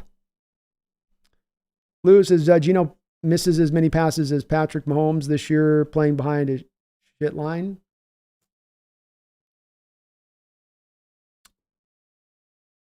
Lou says, Gino misses as many passes as Patrick Mahomes this year playing behind a shit O-line. If Gino's the best quarterback in the league, no. Put Gino behind the best O-line in the NFL, Purdy numbers. Agreed. Part of why I do have faith in Gino and part of why I say Lou at the forefront of what I'd like to do this offseason in our approach, regardless of what we do with the head coaching position, is get the offensive line in place. Because I think that not only are you going to then see Gino really fly, but then you're going to see the ground game really go too. Both of the combination of those two.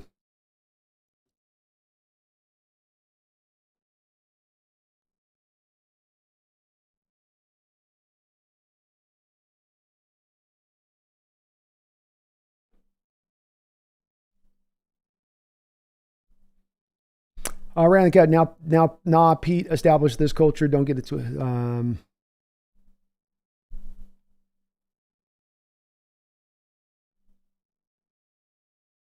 Yeah, Rand, I don't quite get to the place of saying Pete established the winning culture here.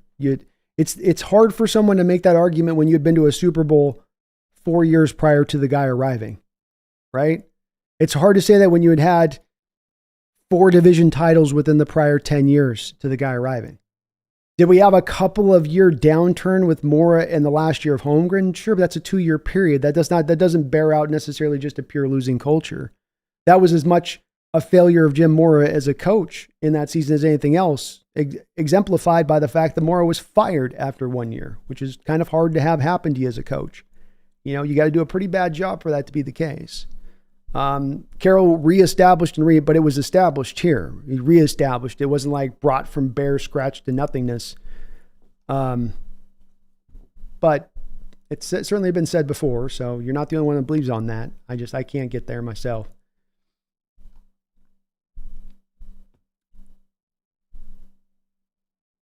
Rogers Green says, real telling, who on this team would anyone want besides maybe DK and Walker? I think Cross has not been bad necessarily this year. He's had some moments that have been tough, but he's been, I think, solid overall from what he's brought. I think somebody would with him. JSN, certainly somebody would like him. If Disley left and went somewhere, Disley would have a place where he'd be getting some snaps on an NFL field somewhere, if not here. But you don't have a lot, to your point.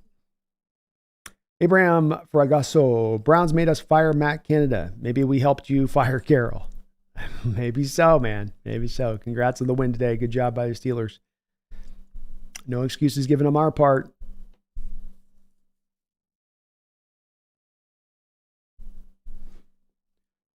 Avatar Singh, as a Niner fan, the Seahawks are not the same anymore. Your offense is good, but defense is really bad with a defensive-minded coach. I think that's a fair outlook from coming from a Niners fan on it. I think many of us have that same outlook. Tattoo Johnson says, stop effing deferring on the kickoffs.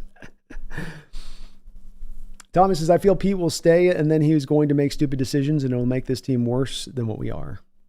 It might. Joe Tilson, Pete replaced by whom? I got 2 exclamation points on that one, Joel. I think there's a variety of different guys out there, man. I just don't think that Pete sets some standard model. There's no other coach that you could get to ever put another guy in here. Like he is the end all be all coach for Seahawks history. I can't sign up onto that. I'm not really sure how. So like I said, I'm trying to make some points on this that are showing why shouldn't be as much the case looking at this historically. But and again, it doesn't give me the thing with this, Joel, on this for the folks that are pro Coach Carroll folks. You got to sell me on something that's got the meat on the bone. Don't make this decision because you should be frightfully scared about how the next decision you make to hire should freak the hell out of you. Does not mean that Coach Carroll is then the right coach. But who else are you going to get does not mean Coach Carroll is the answer. The assessment of Coach Carroll and whether or not he should remain your head coach right now, Joel, should be based on nothing to do with who you bring in. He is either the right coach for this team. He's either pushing this team into a state that can get to a contending state or he's not. And if he can't bring this team to a contending state, then he's not the right guy and they got to go out there and find the guy who is.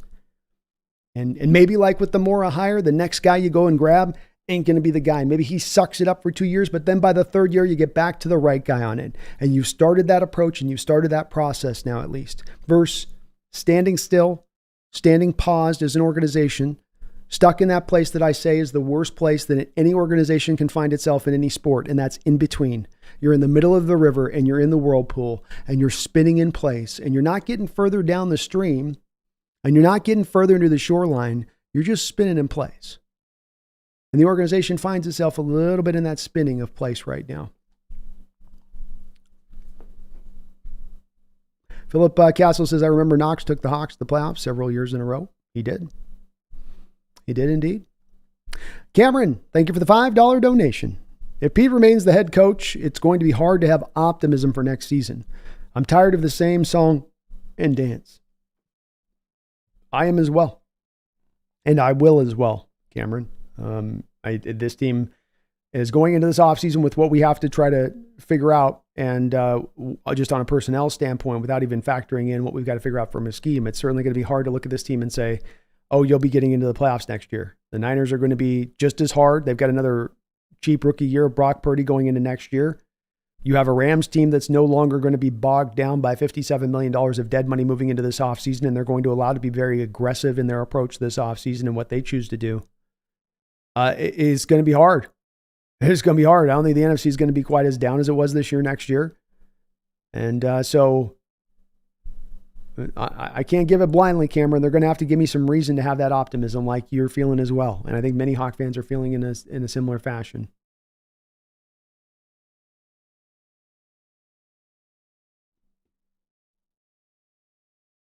Joel says, why is Pete so crazy about Jamal Adams? I think the love affair is starting to to pit her off here by inactivating him for the rest of the year as they have. I think he just liked the way he played with the Jets, and that's the kind of spirit that played with the kind of reckless abandonment with the New York Jets that Carroll seeks in his guys and is hard to find. And unfortunately, I think some of the injuries have just kind of robbed Jamal of some of that natural edge that he used to have in the games. Thomas says, I love Seattle and I'll keep watching, but I feel Pete here, it will make me more worried than I am now.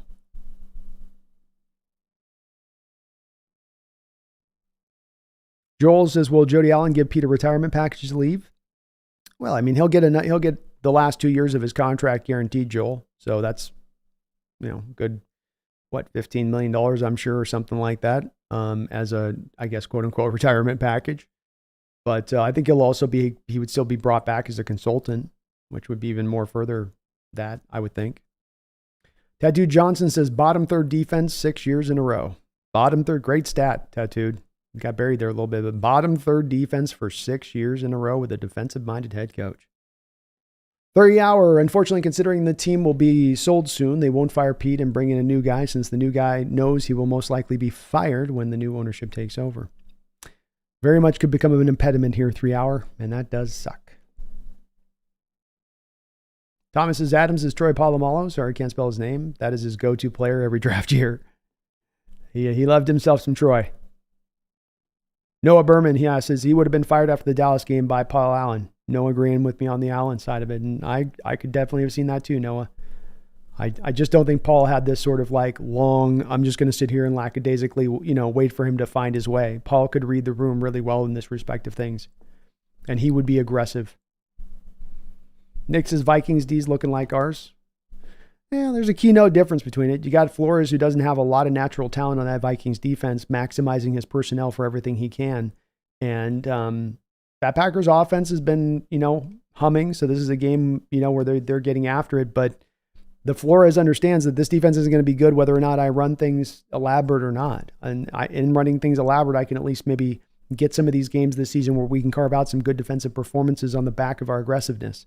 So it's that stout difference between one that has a defensive coach that's going to get after it and send his players, and you'll have games like this, you get down 33, but he acknowledges and understandings, I don't have the talent here to just line these guys up and let them go. And that's, I think, a little bit of the lack of recognition that you get from Pete on this side of things.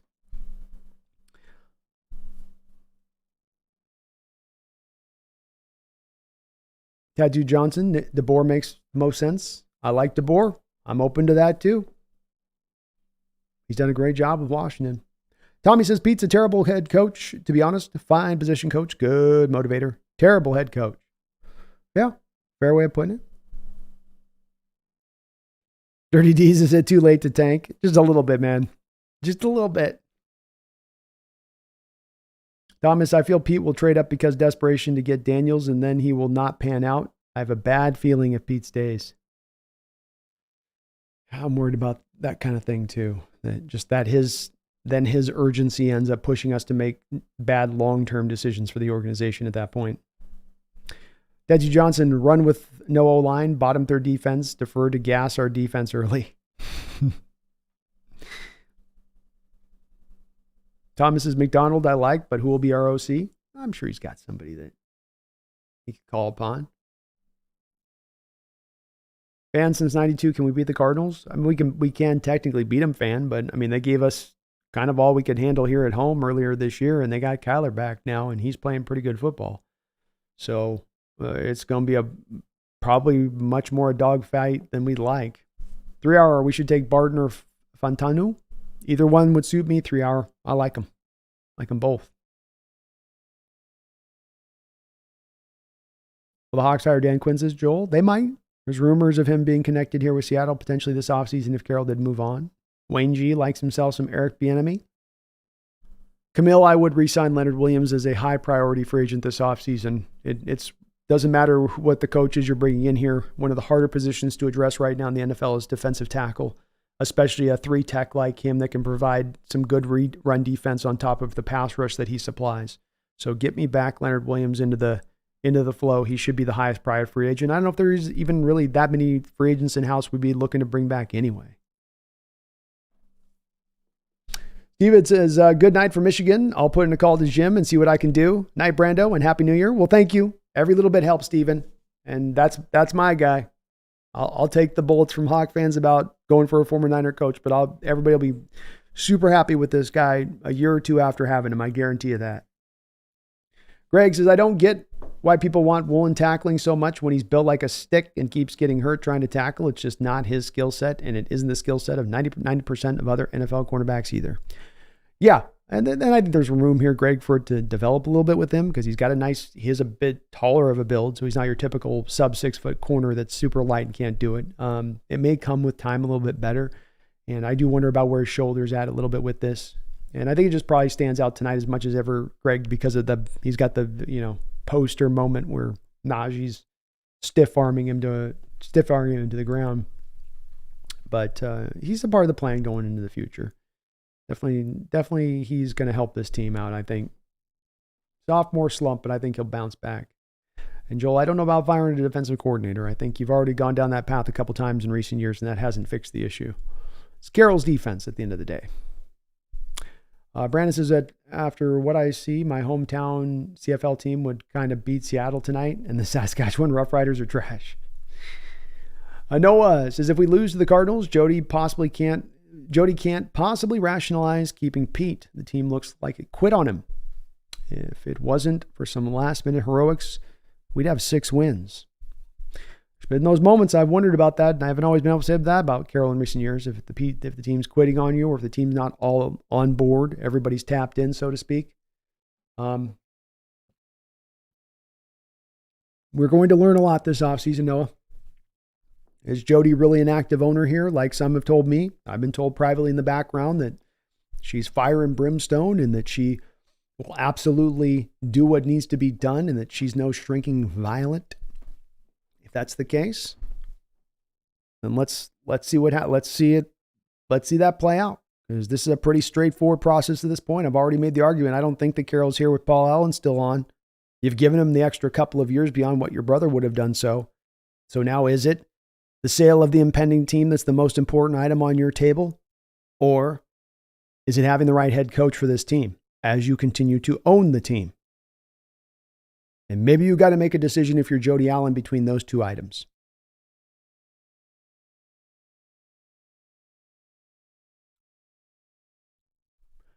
Renee's World, do you think we will make it? If so, will we get put out in the first round? It's hard to see this team, even if it getting in the playoffs right now, Renee, to be honest with you. I mean, you need help next week. You're going to need to still then beat the Cardinals on the road. And then you talk about this team going up against any quality opponents this year outside of a couple of teams, a couple times. It's basically just not been able to stand toe to toe with those guys. So it's hard for me to see us getting past the first round, even if we got in.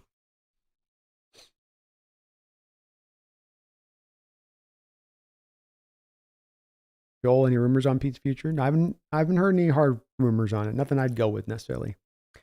Dustin Washington says Pete is a good leader, a good person, but not a good head coach for this era. The proof is in the consistently horrible product.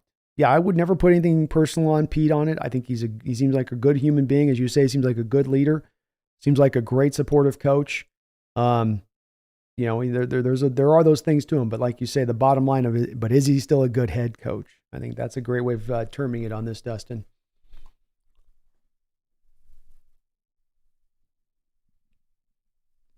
Lit Party Bots. Pete is an ancient fossil of a coach that has been discovered and analyzed by all the NFL coaches. Fire Fossil Pete. I'm interested to see where this, we got 386 votes on the poll tonight. I'm interested to see where this poll goes. And yeah, Joel, I'd like to see Harbaugh replace him. Lou, Super Bowl is always the goal to get where win the division. 0-2 versus the Rams, Niners, 1-0 versus Cards. That is not championship football. Offense and defensive need more dogs. Offensive line and defensive line need more dogs. Yeah, that's where that's where a big part of the onus is at.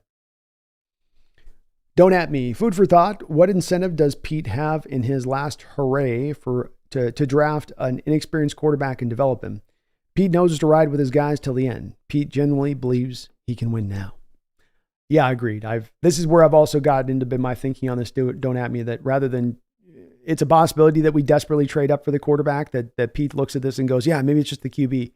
I think it's more likely, to your point on this, though, that they draft the quarterback more second to third to fourth round range, ride with Geno, and then it's more about just you've got some depth at the quarterback position. If Geno goes down, you're not paying the $4 or $5 million you'd pay for Drew Lock on the other side of that.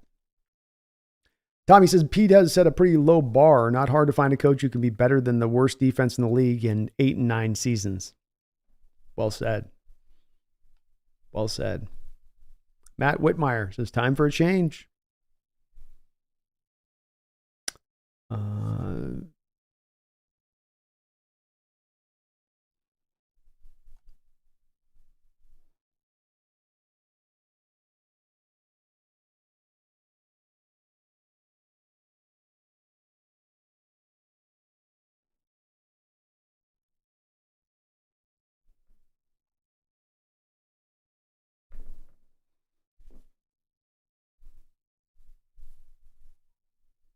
Brian E. says his message isn't landing on the D. That's for damn sure.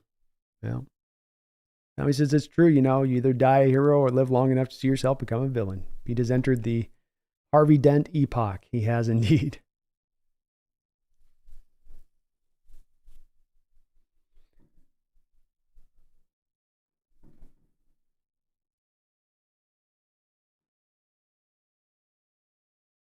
Michael says, if the plan is to pick a quarterback in the next draft, would you want a new coach in place beforehand? That would be the ideal, Michael, so that they could have some sign off to the QB that they're getting. We have a new coach that inherits a quarterback. They don't tend to be too bought into him. They want their own guy. Sometimes it can work in as an inheritance, but more often than not, they're going to eventually transition to one that they really want. Thomas says, I'd be excited if Jim Harbaugh became the head coach, especially if Schneider was the talent evaluator. I would too. Nirin Namark. Don't forget, Pete was responsible for the only team in college football history to have their title stripped. Lou says, love Brendan with the bag over his head. We should all be embarrassed after that performance. Yeah, that wasn't a good one. I don't blame Brendan for doing it either.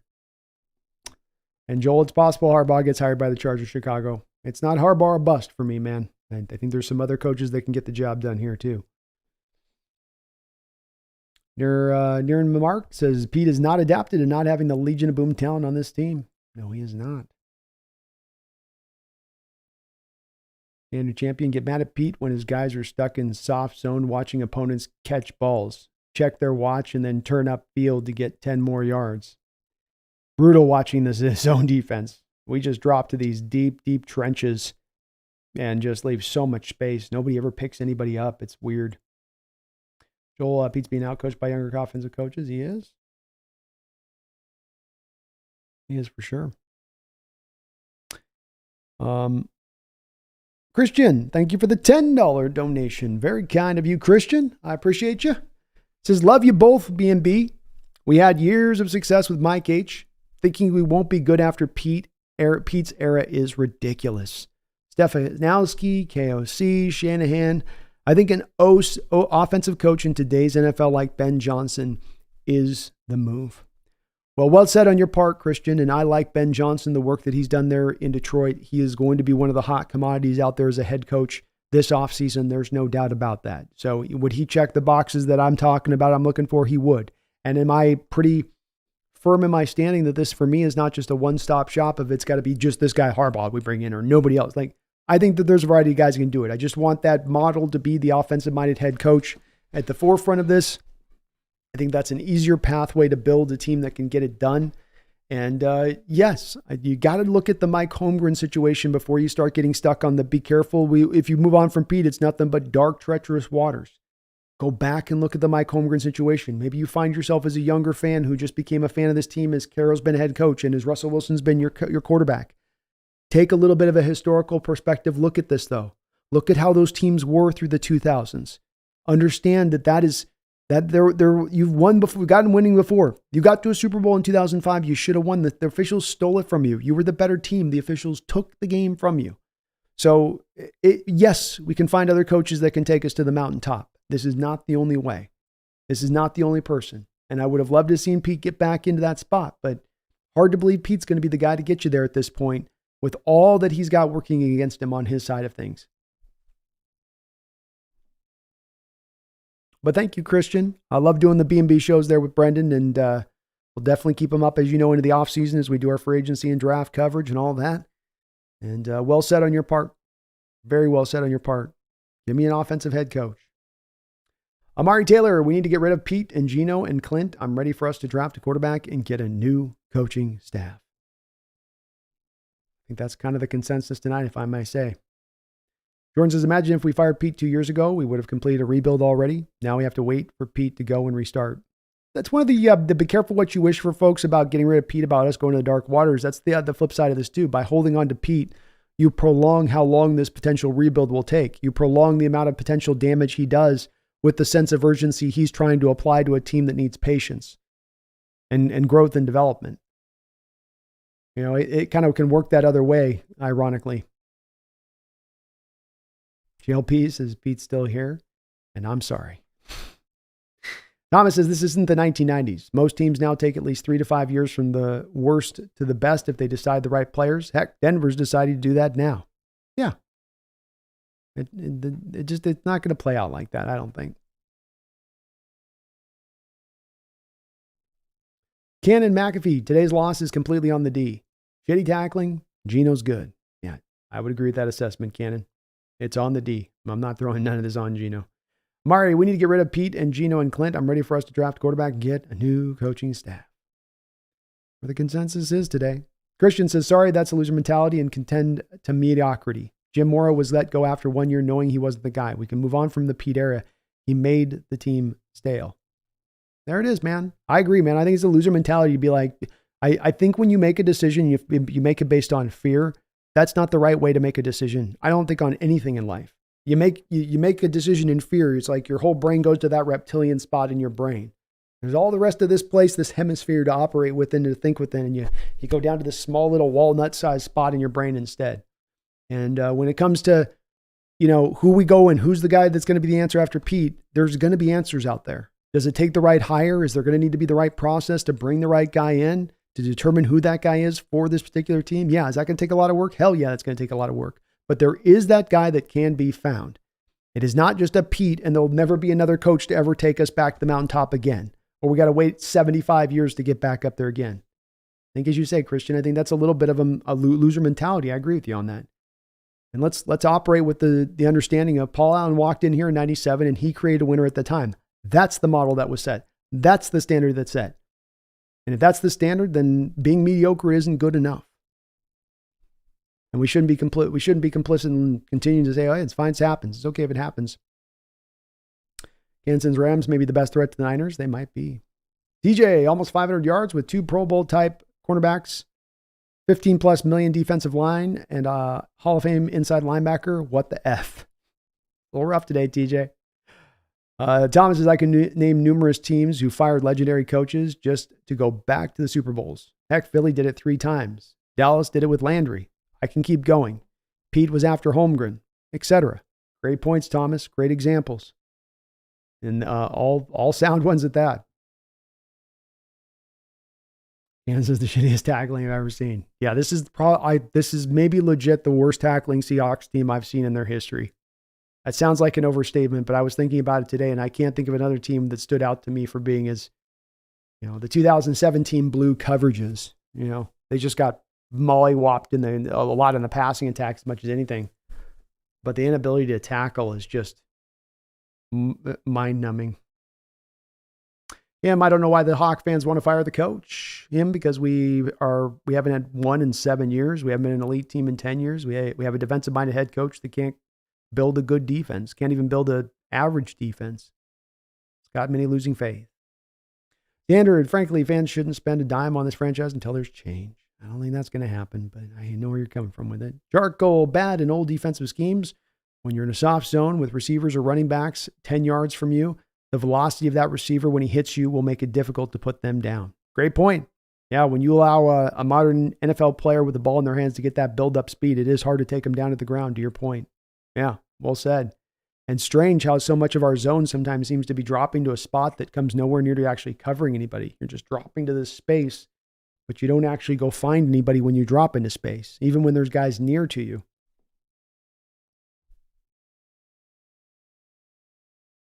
Noah says, and the fans that are going are either new or don't care about winning a Super Bowl and are content competing every year and merely making the playoffs. Well, I can at least attest on this, Noah. The folks in most of my chat that I've seen, a lot of the interactions I've had recently, I think a big reason, Noah, that you see a big segment of the fan base kind of checked out halfway into the season when they started to see some of the signs on the wall. I think that's an example of the fact the fans do care and are well aware of what they're seeing from this team and where it's headed, and not necessarily in the greatest of states.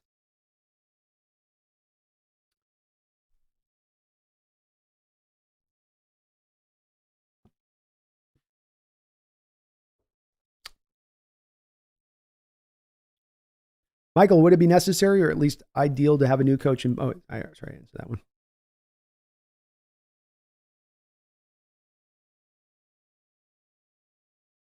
Kevin O'Connell. So yeah, fire Pete, but do we keep John Schneider? It would be my belief that you probably keep John Schneider, Kevin, because I think he's done a very good job drafting, and I think even the money that he spent this past offseason wasn't bad money. I mean, even on Draymond Jones, you had to move Draymond to the outside because you didn't get the progression from Darrell Taylor, and Derek Hall wasn't ready. But some of this also is a little bit about unwinding and understanding why some of the mistakes that have been made as far as guys that you've drafted and traded for, and be it like a Jamal Adams trade. Was that a big John Schneider move, or was that more of a Coach Carroll move? I think that's an important question to be asked at this point in time. I have a hard time of seeing John really driving that move and trying to make it happen. That seems to be more of a Coach Carroll desperately trying to make it happen because he's got a problem in the safety position and he's got a problem with his pass rush. But I don't know. Kind of would have to be in the background, Kevin, to know that answer for sure. I would lead to be saying yes, because he's never actually had a chance to hire his own coach. Charcoal says, turn off the effing music during practice. You guys are getting soft.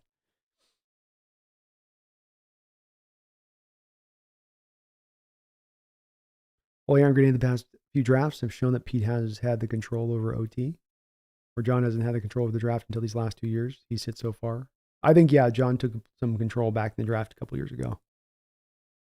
Brian E. says, I hear this crap from fans every single time they lose. Fire everybody, trade everybody, draft this, draft that. You want to be disappointed, you've earned it, but 90% of this is crazy talk.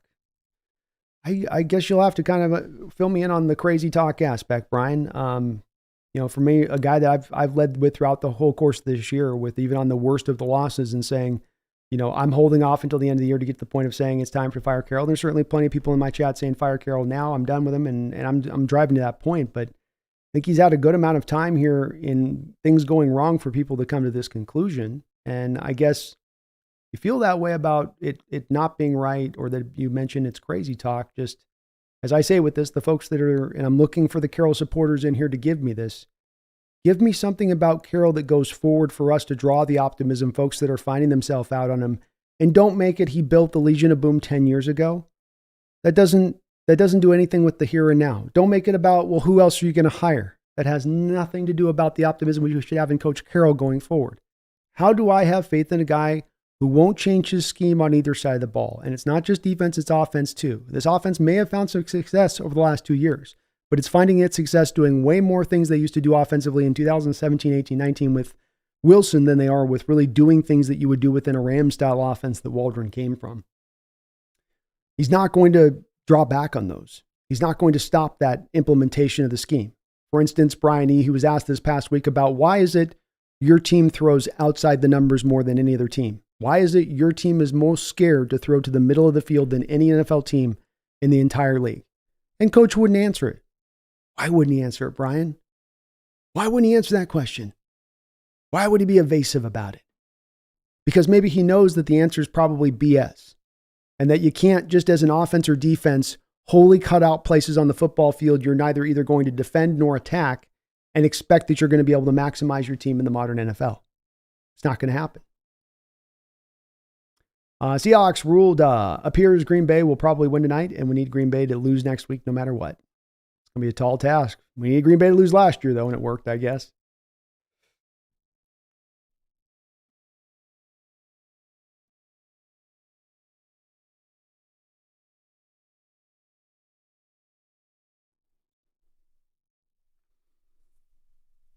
Steve, I woke up this morning knowing we would lose today. Not shocked. Brian, you're the only one making sense.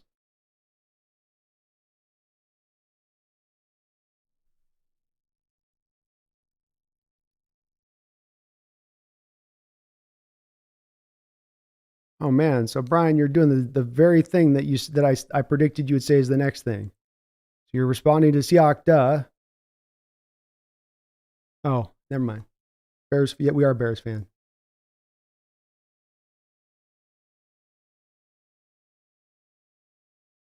I truly can. It's not lip service here to the Carroll people that are believers. You can bring me to your stance, but you've got to bring something to. We're in the year of 2023 of our Lord.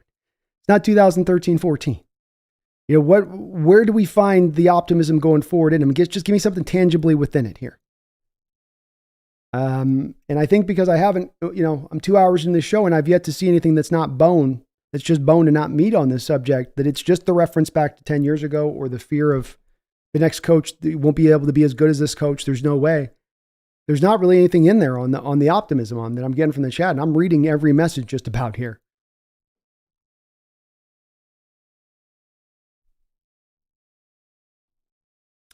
Red X, what has to happen for us to sneak in the playoffs? We're going to need the Green Bay Packers to lose next week. Full stop.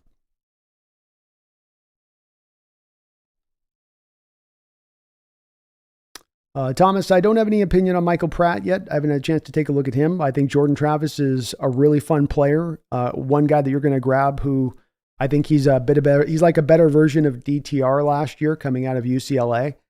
And he's got the size limitation stuffs, but he still has a good arm, and he's going to probably recover fully off of that injury that he had, which was a pretty dicey one he had at the end of the year. You're going to have to probably wait a while to get him back fully ready to go on a football field.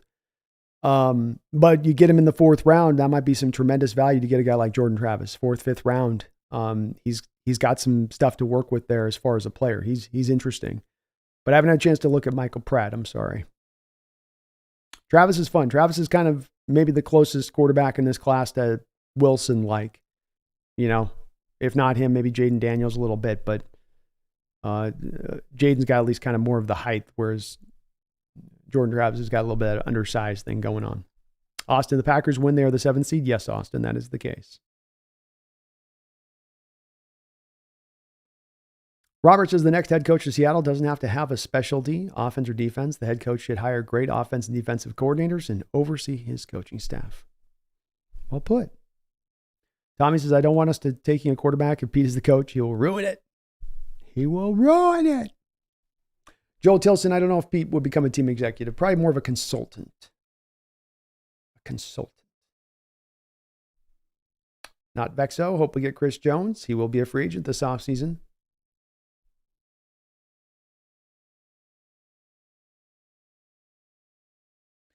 Joe Pesci says, Pete saying he needs to look at the tape to see why the tackling was so bad when it's been bad for literally years tells you all you need to know if Pete should remain coaching. You're right, Joe Pesci. I agree with you.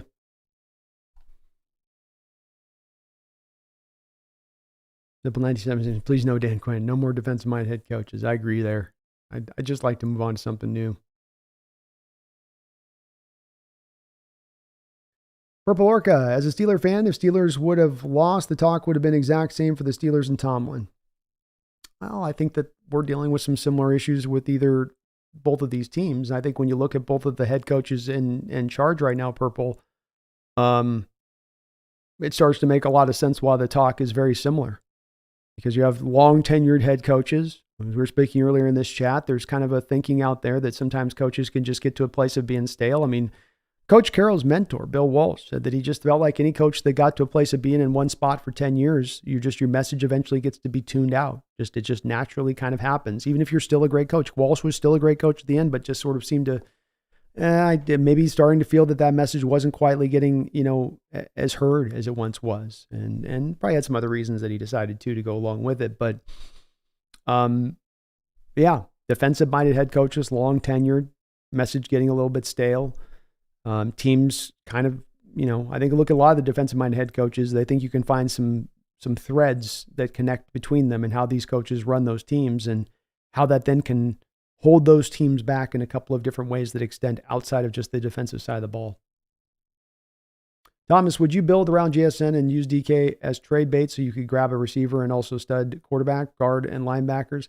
No, I'm at a point where I keep DK at this point. I keep DK. I'd move JSN before I'd move DK. I don't see it. He's maybe one of the best players on our team right now. And we got a lot of failing parts. That's not one. I don't want to get rid of that. Especially a guy that's still only 26 years old. Just turned 26 years old. Jenny Bamford says it's time for a quick change, coach, and a future change, quarterback. Well said, Jenny. Well said. Michael, should it be a new coach or a new general manager? My feeling is coach, because I think the coach has had a lot of overriding decision power over the top of the general manager throughout most of the time that Coach Carroll has been here. And I think that some of these bad decisions we can backline a little bit towards Carroll a little bit versus Schneider. But that would be my tendency, would be to lean in that direction and say, go with the, let him ride, let him hire his next head coach and see what he can do. Joel Tilson, will Jamal be released next year? No, he's going to be released this offseason with a post-June 1st designation. What that means is that his dead money is going to be chopped up between 2 years. So you sustain a $10 million dead money hit this year and a $10 million dead money hit next year, but you save $16 million on the cap this season. So the Hawks will save that money, and no doubt they'll move off from him at that point in time, I would think. I feel pretty confident, actually, about that. Philip Castle, it's unbelievable to me that a run-oriented team doesn't keep a good offensive line coach. Head scratcher. It's a lot about this team, Philip, that sort of runs counterintuitive a lot of the time, and frustratingly so. Thomas says, I love Pete, a first ballot Hall of Fame head coach, but it's time to change, and if Pete won't change, then he needs to go. Amen. Amen. Alexander says, John gets 2 years to build a division-winning team with a new coach. If not, he's gone too. It's fair enough. Justin Goings, how much do we owe Gino next year? If you cut Gino, it will cost you $17 or $18 million of dead money hit next year if you just move off of him. Trade or cut.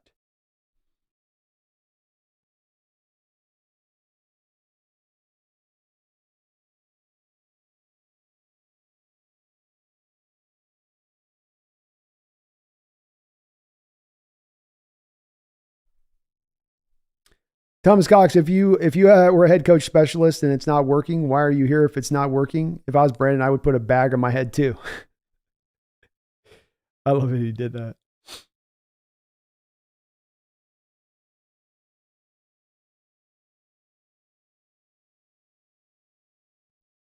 Brian E says, we haven't hit on UFA since 2015, save for Big Cat, and Big Cat wasn't a UFA.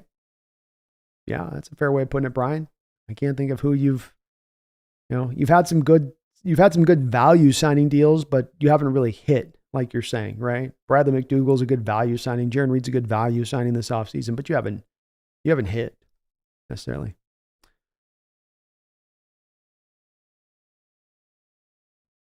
Stewart says, I'd like to have a head coach who holds players accountable more than tries to be their friend. Me as well. Thomas, I bet with Schneider and Pete not meddling, this team would be better than it actually is, especially if he got his pick on head coaches. That's why one of the reasons that I lean to staying with John Schneider. I have that same instinct. Joel, I don't think Lockett will be retiring. No. I think he'll probably get one more year of Lock, at least. Not Vexo. Is John Schneider a good general manager? Because I feel like he doesn't want to let go of Pete. Well, remember, not Vexo. It's always a little gray here between the relationship of Pete and John. John's not a pure general manager who has say over Pete Carroll. Pete Carroll's the vice president. So Pete Carroll actually has the ability more to fire John than John has the ability to fire Pete.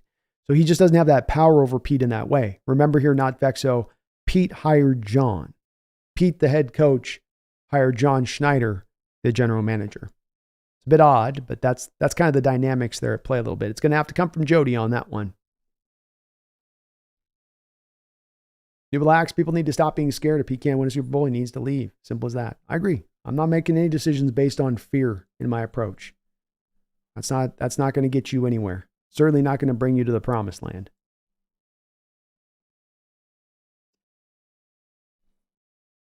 Lou says, I blame Pumpkin. She predicted 12-5, and I agreed. I know. Pumpkin sold on us this year big time. Too much salmon. Way too much salmon. Thomas says, I'm not saying DK, it's more for discussion purposes, but Pete may get desperate and actually ask Schneider to trade him. There's no chance, Thomas, that DK Metcalf gets traded this offseason. He would incur a $23 million dead money hit if you were to move DK Metcalf. That's also understanding that you're already going to be moving on from Brian Monet, moving on from Jamal Adams, probably moving on from Dwayne Eskridge. You're already going to be a good, 15 to 20 million of dead money on the cap as it is. So to move DK Metcalf when you're going to save an accumulative $1 million of cap space by moving off of him and sustaining a $23 million dead money hit, there's no way DK gets moved this offseason. And I hear you coming from on the discussion of it, and I've even been open to kind of thinking about it a little bit more seriously at times in recent weeks. But the more I watch DK play this year, the more I think about DK here in Seattle, the more I say that this is not the type of player that you move off of. This is a player that you build around. This is a player that you do make a cornerstone. And I hope the team does so. Jack Yarno says this team is soft. Mullen has to be benched. Jack Torrance says Pete's not going to be gone next year. That very well is probably going to be the case. Alexander defense has zero fire. Hurt is a bum with a sorry scheme. Wolverine doesn't have an ounce of creativity. Pete gets the boys fired up, but they don't execute.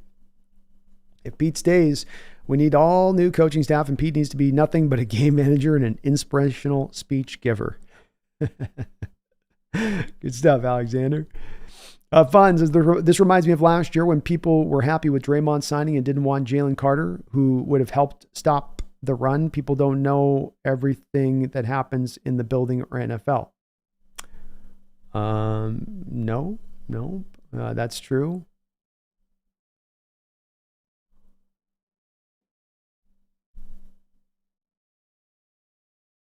Yeah, Thomas. John Schneider's under Pete. That's definitely the most important part of that dynamic to keep in mind. Robs, I'm just sick. Nothing to say. Just sick of the soft coverages, tackling, play calling. I'm sick of it all, man. Fun says the NFL decided we weren't going to be the face of the NFL when we have a better team. The NFL won't screw us with penalty.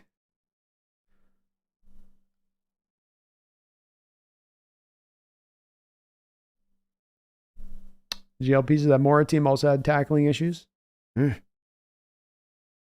tough.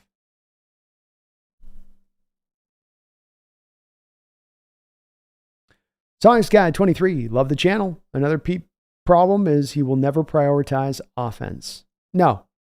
And that's the issue with having that defensive-minded head coach, I feel like, that is that you'll never get them fully buying into prioritizing the offense because they're going to want to keep their defense shiny and bright and chrome. And sometimes you need to lean in the modern era into that offense, especially when that's where really the majority of your talent is currently at on this team. But that's a little bit of the counterintuitive nature of this team, is that we don't always lean into what we do well. We don't always lean into what should be the strength of this team. We lean into what the philosophy for how Carroll wants to win games and build this team, and that's going to override all of that. When I think that it becomes something that's inhibiting as a factor on the team more than it's helpful going that approach. Tom says, heck, if Schneider had his way, Russ would have been traded years ago. He was gunning for Allen and Mahomes. Carroll's loyalty is a problem. Holding on to Sherm, Cam, Earl shows who's in charge. Loyalty is a tough thing in the NFL anyway, Thomas, I'd say. I mean, it may be a problem here with Carroll too. I certainly think that it comes into play when we talk about always looking to bring back former players, and that, looking for those outside answers. Everything's got to kind of come in-house. It gets leaned on a bit too much, to your point on that. Tommy Eden says, I wear a Seahawks wedding ring and I'm ready for Pete Carroll divorce. Let's see other people at least. It's an open marriage now, right, Tommy? Ray-Bans, Pete is still a good head coach. He just needs to relinquish some power to a defensive coordinator, not under his coaching tree. That certainly could help him out quite a bit, Ray.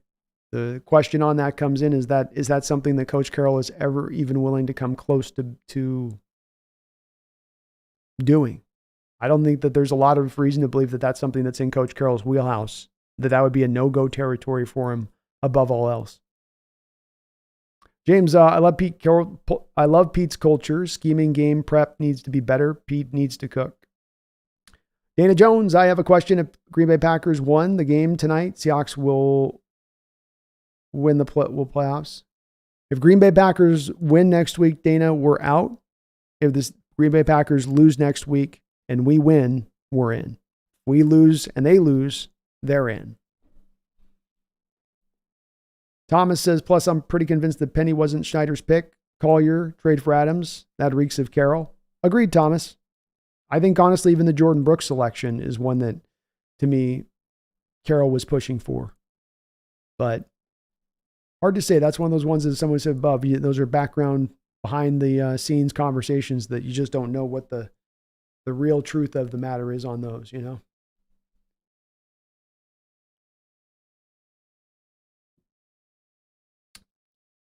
Herbicide says Carroll doesn't offer too much as coaching authority anymore. His defense is bad. He can't run an offense.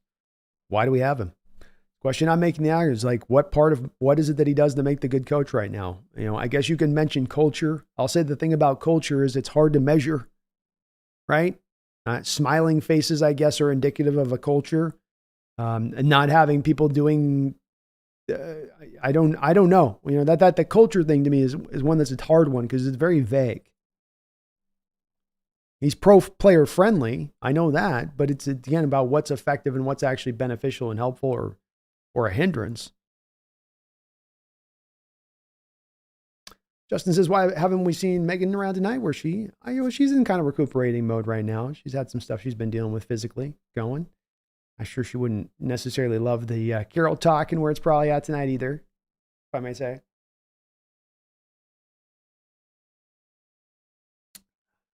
Yeah, Thomas, you're with me. You don't think you'll relinquish that power. I don't think you would either.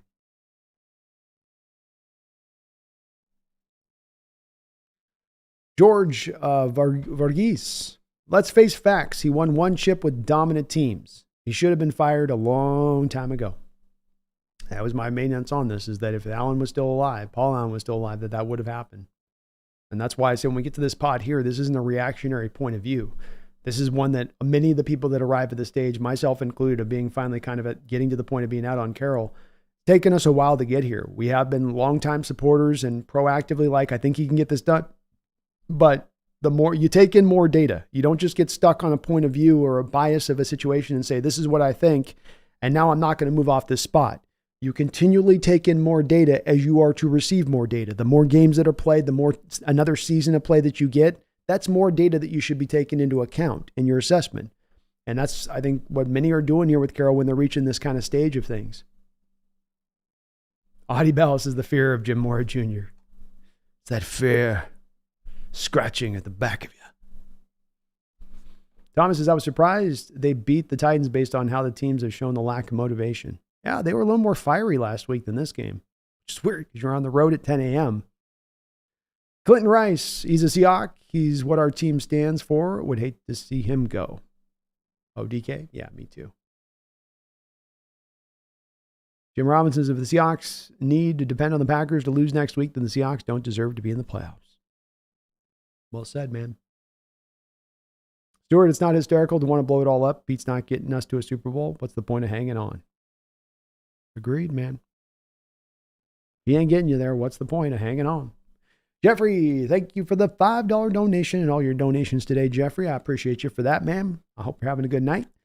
Says, this delusional optimism you're seeing is very Seattle. Why don't I think John Harbaugh plays well in Seattle? One video of him going ape the outrage. Oh, yeah, where he's freaking out on the sideline and people going, man, he's just so temperamental. That Harbaugh guy's so temperamental. Though I think that that's one of those cases, Jeffrey, where winning cures all. And I do believe that you give a guy like Harbaugh this roster with this talent, he would find a way to get you some winning football happening pretty right quick, in my opinion. But yeah, I think that there's the optimism is okay to have. I've had optimism many times in the past covering this team, but I've always based it on something and having it. And right now it's getting harder and harder to find the points that I can base those off of with Coach Carroll. In recent years, I used to always be able to say, hey, the team may be schematically behind the eight ball every week, maybe getting out coached on a weekly basis, but hey, at least they play really hard for Coach Carroll. They play as hard as him as they do for any coach in the National Football League. But yet now we find ourselves at times this year during the season where I say, I don't know if all these guys are playing as hard as they could for Coach Carroll. I don't know if he's got complete buy-in here across the board. And so he's kind of lost some of the things that were part of his good bag. He's always had the bad bag things like undisciplined football.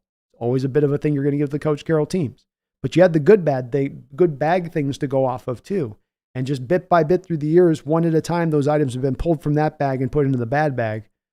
And it's hard to see him just suddenly start to retrieve those items, to reverse it, if you will. But Jeffrey, thank you for the $5 dono, and also well said on your part, man.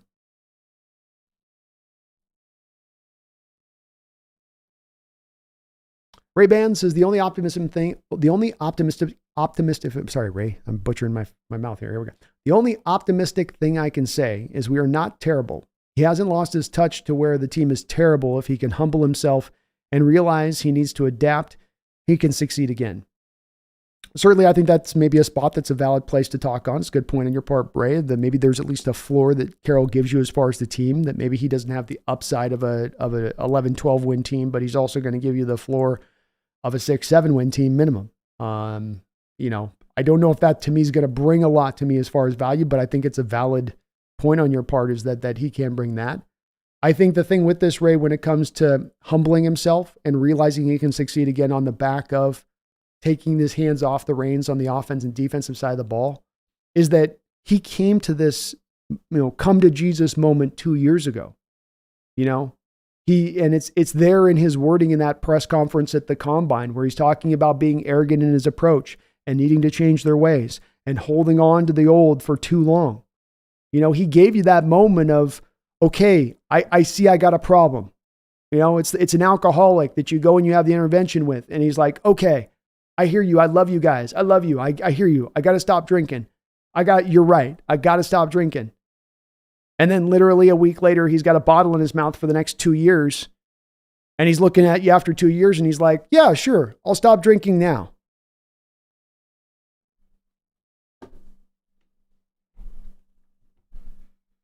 I don't know.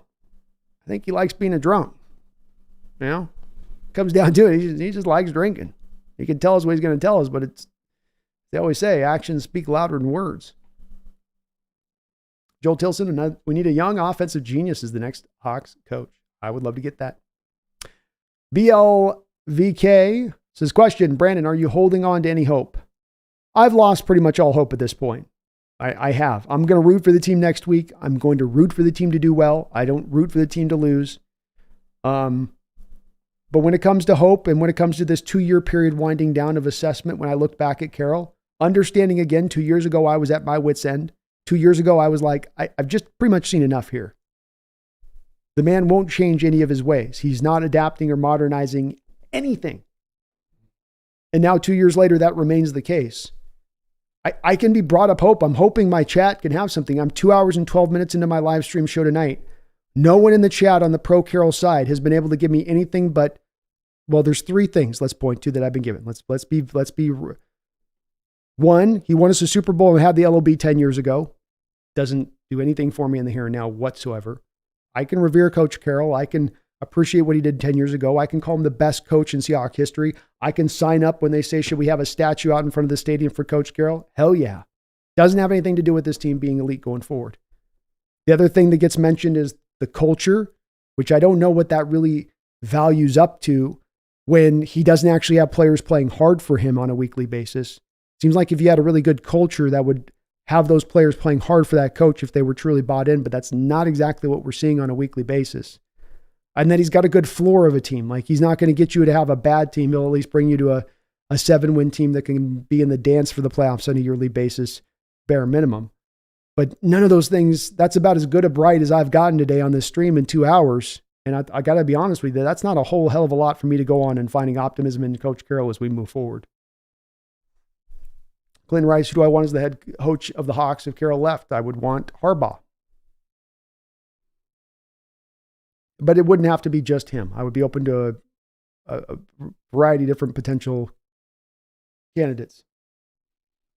New Black says, how about we don't move on from either GSN or DK? That works for me too.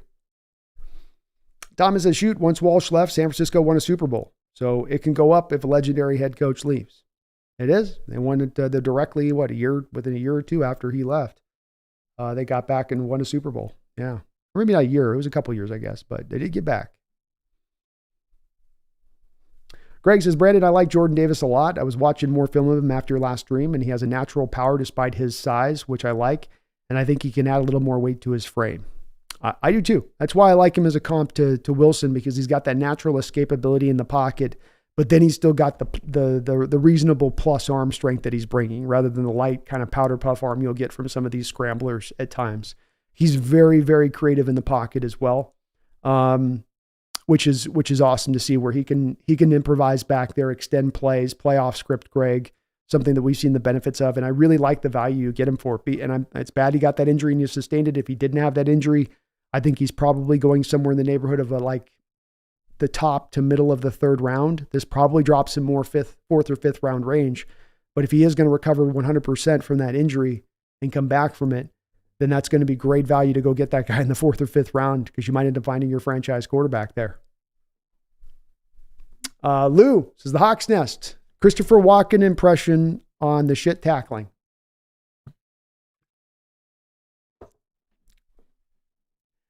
I've watched a lot of football in my life. I have. Sunday, always on the red zone. Score, score, score. I love it. Yet, when I watch my team, the Hawks, play, I want to tackle. Nobody wants to wrap up. Tell me why. No, I don't know why. You tell me. Nobody wants to tackle now or ever. Carroll, I see you. You're not tackling at all well. Is he teaching it? No, probably not. They're watching movies, maybe. Mine. I don't know. You explain it to me, Lou. Shit tackling everywhere, every week, on the road, at home, crowd, no wrapping up. It's like the grease, I'm telling you, all over the field. The uniforms, the grease in them. My walking sucks right now. Pete said, Pete is the same today as he was in 2011. He just had great players because he was fresh out of college football. The years of bad drafting and cheap free agent signing depleted the roster, and here we are. Here we George Varghese, how are the Rams competitive with zero salary cap space? They draft well and coach well, unlike the Hawks. That's right. They draft well, they coach well, player development, all of that is on point and at a much better level than what the Hawks are utilizing in all of those aspects of things. Joel, you have yourself a great night, man. Appreciate you. Robert Gregg, Geno isn't the problem on this team. How could people still not see that? Jesus Christ. Yeah, it's something that does get brought up weekly, and it's gotten frustrating for me too, Robert, at times. It's been quieter tonight, I'll say, Robert, than we've seen in recent weeks. And that's good to see, as I think it's more getting the spotlight put into the right direction after this loss. Justin says, cut Geno and replace him with Cousins. No, there's no potential of that happening, Justin. Cousins is going to make a monster deal. So he's going to ask for $55 million a year, and he'll probably receive it on the open market. You'd have to cut Geno and eat $17 million of dead money if you cut Geno. So you're not going to sign that big contract and cut Geno at the same time. On top of, I wouldn't want to do it because I don't think Cousins is necessarily, probably a little bit better than Geno, but I don't know, he's remarkably better than Geno, and coming off the torn Achilles, and he's getting old. James Gordon, I'm a complete Pete Couch Camp. I am a complete Pete Couch Camp. Locked, loaded, standing by him to the end. The English boys were the last words to the crew of the Titanic.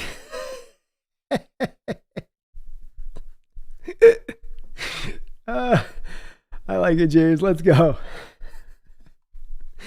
Robert says, horrendous defensive scheme, no discipline, no drive to win, and an offensive coordinator that picked up too many stupid habits from Pete to be effective on top of not having any freedom. Succinctly put, Robert, beautifully put, on point on every one of those details.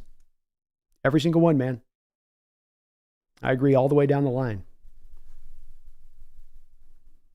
Huey says, difference between Carroll and Tomlin is that while both are considered defensive specialists, the Steelers' D is still very good, and the Hawks' offense is pathetic. Seahawks' D is and has been abysmal. There we go. Oh, Steelers' offense has been pathetic, not the Seahawks' offense. That's true. Carroll has not put together a good defense in quite a long time. Luce is almost time for New Year's celebration. 3 more hours here. It's closing in. Clinton Rice, Leonard Williams not under contract. Clinton, he's going to be an unrestricted free agent at the end of the season. Cody says, I mean, some of us wanted Jalen Carter at 5, while others didn't want him because of the actions he did off the field. I'm just grateful Devin Witherspoon was worth the pick. And I was one of those guys that wanted Jalen Carter, but I'm happy with Devin Witherspoon as the pick. That's for sure. Steve says, if we went 10-7 this year and made the playoffs, would you guys still want Pete gone? So for me, Steve, and I've been super consistent on this, okay? Getting the results are nice, but beyond the results of the past 2 seasons, it was about growth and development. It was about those things 2 years ago, Steve, that I specifically can point to if you want me to, and I can go through line item by line item by line item, the things that we were hoping were going to start to be made improvements that have been long-standing issues that now today remain the same long-standing issues that have gone uncorrected, nor have they had a new strategy employed into place in order to fix those things. So where I came to, Steve, is I said, I'm going to take 2 years and assess Carroll on those things. Where Coach Carroll said, Steve, I've been arrogant in my ways. This is not me blowing up his words or saying something he didn't. Steve, you can go back 2 years ago to the Combine interview. These are straight from hit the horse's mouth. He said, we've been arrogant in our ways. We've held on to the old for too long. We need to update. We need to change. That's why I'm firing my friend, Ken Norton, my longtime friend, longtime coach with me as a linebackers coach. And that's why we're going to hire this defensive coordinator here, because we need to make changes. We've been arrogant in our ways. So I ask you, Steve, let's turn around to you. What has changed defensively, schematically over the last 2 years, really?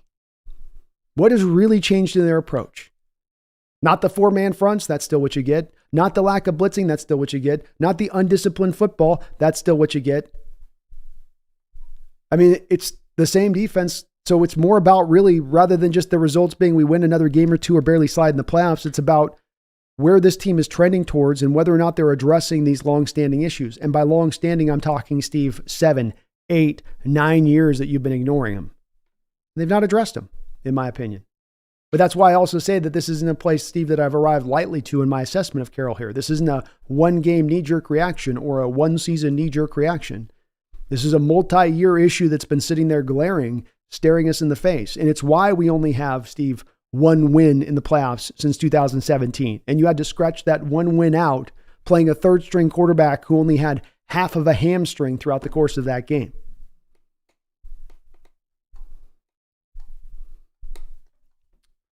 Gibson, I think it's as much about the performances as the record. We cannot tackle, are undisciplined, heavily penalized, and lacking innovation scheme-wise. Beautifully put. Boom. Boom.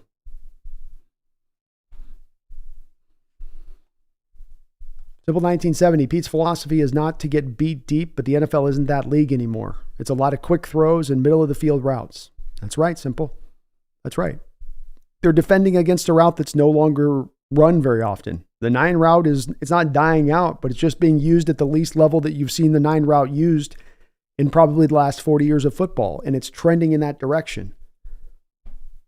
The short passing attack, the getting the ball into your guys' hands and letting them create yak after the catch, that's where the game is going. Pace and space. Tommy, Pete blew yet another timeout today. I'm seriously struggling to see why anyone sees in this guy. What do we actually do well? Culture?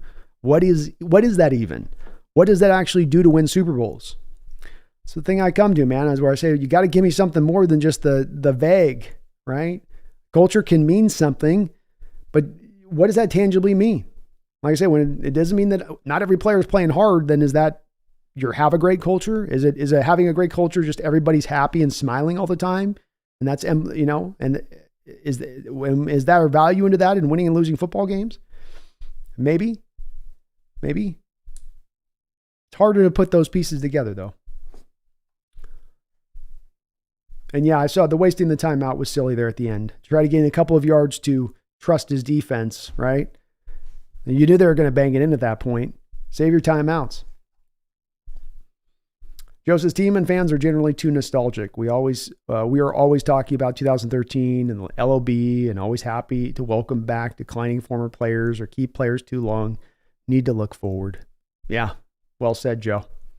I feel the same way. I think we're a very nice people up here in the Pacific Northwest. I think we're sometimes a little too nice. And we got to be a little bit more willing at times to pull that trigger a little bit more faster. And it's great to love the players, but we always got to remember, to your point on that, Joe, that you can love the players, you can appreciate the players, you can love the coach, you can appreciate the coach.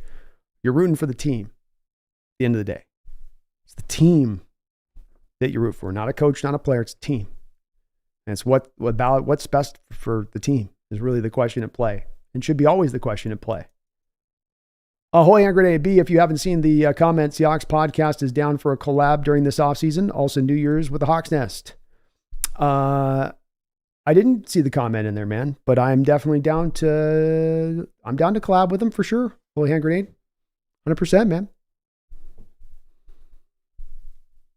Also New Year's with the Hawks Nest, Holy hand grenade says, I don't know if I'm going to be able to make 3 more hours, man. That might be a bit much for me with turning this loss over, and I've got to, I want to save something for the tank because I'm going to go live tomorrow for the Huskies game at 5. So tonight's going to be a night where, of course, I'm going to be going till probably about 6 in the morning on the wrap-up video. So I don't know if I'm going to quite go that late tonight. We'll see how we'll kind of see how it goes. I don't know though. That might be a bit much on that one.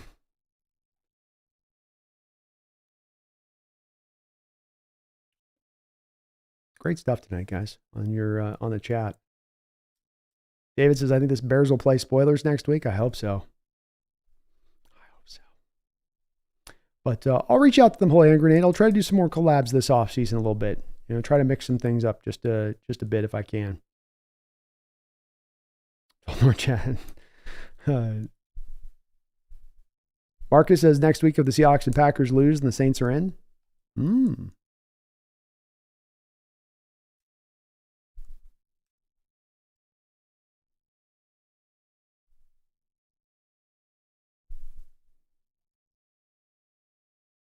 Dark Joke says, I can smell a Bears upset. They already got the first pick anyways.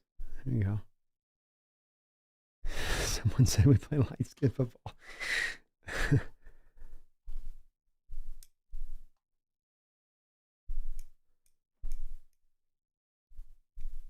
Herbicide says, we have a team full of rookies. How come no one wants to tackle?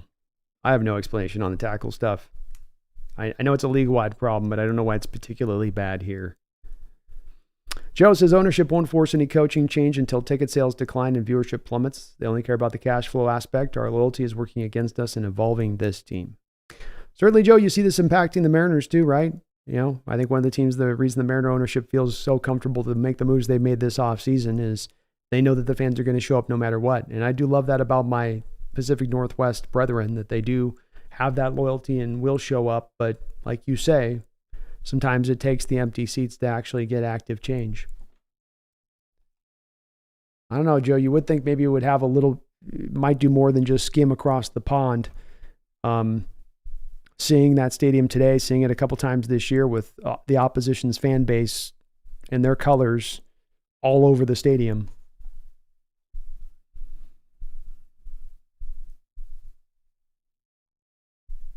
Please, Mac, I'm so pissed off right now. I hate Pro-Carroll. Dark Joke, he's had his time. He's being stubborn. The players don't even care to play for him anymore. We need youth.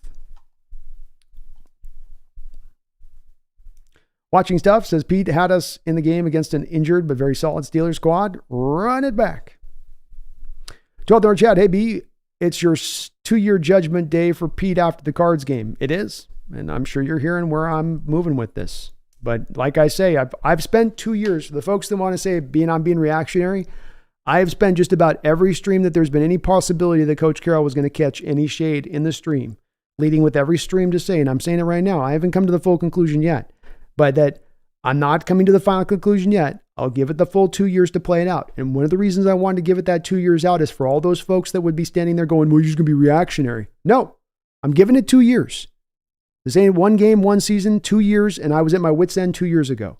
So by my measure, I've been super patient in the process of waiting to get to this stage where I'm ready to now pull the lever on this one, hit the eject button on this one. And it's heading in this direction. And it's pretty much almost firmly so there with 1 game left in these last 2 years. But I give it 2 years, man. I gave him a chance on this. I gave him an opportunity to come back and live to his word. All I'm not asking Carroll to do anything other than just live to his word, live to what he said he was intending to do. We've got to get more aggressive. We've been stuck in our ways. We've been arrogant in our approach. These are the words of Coach Carroll 2 years ago. What has changed? And not one person in 2 hours and a half of doing this live stream or at any point in time through this year, and all of the Pro-Carroll people that are out there have been able to supply me with one argument, with one tangible argument. You talk to me about Legion of Boom. You'll talk to me about a Super Bowl win. You'll talk to me about culture, which doesn't really mean a whole lot when you can't prove out what that meets out to you as far as wins or losses.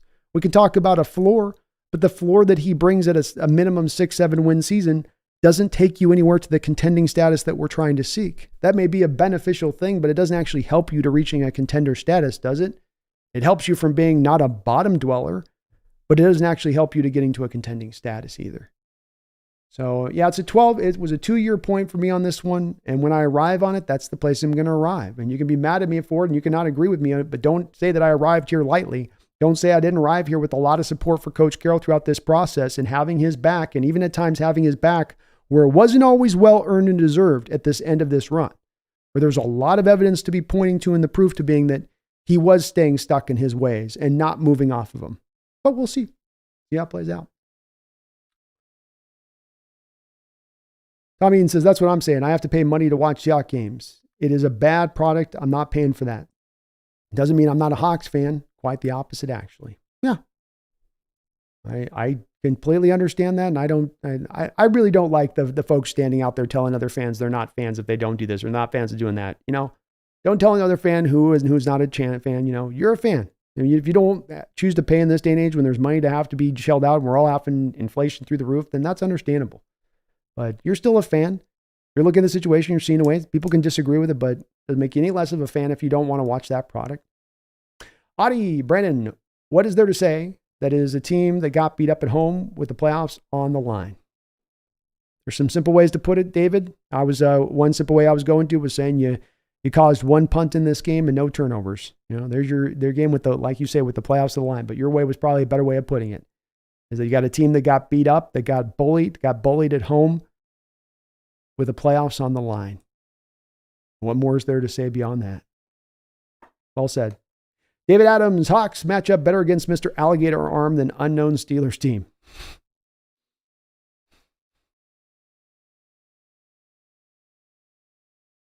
William says, let's change the uniforms too for cleaning house. Retire those awful action greens. Yes, please. Please. Please.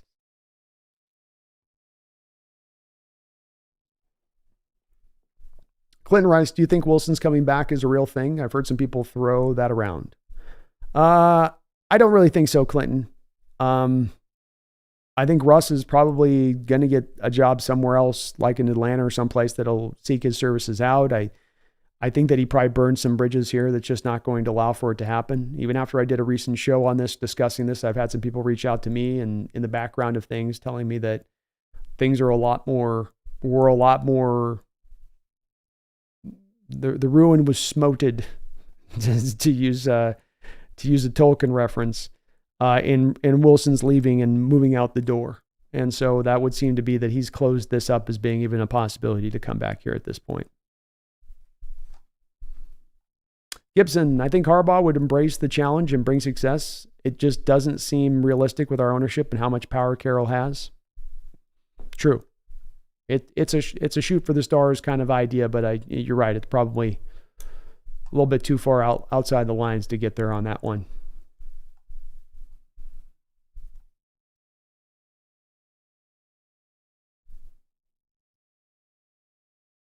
Action green are supposed to blurt the vision of the defense.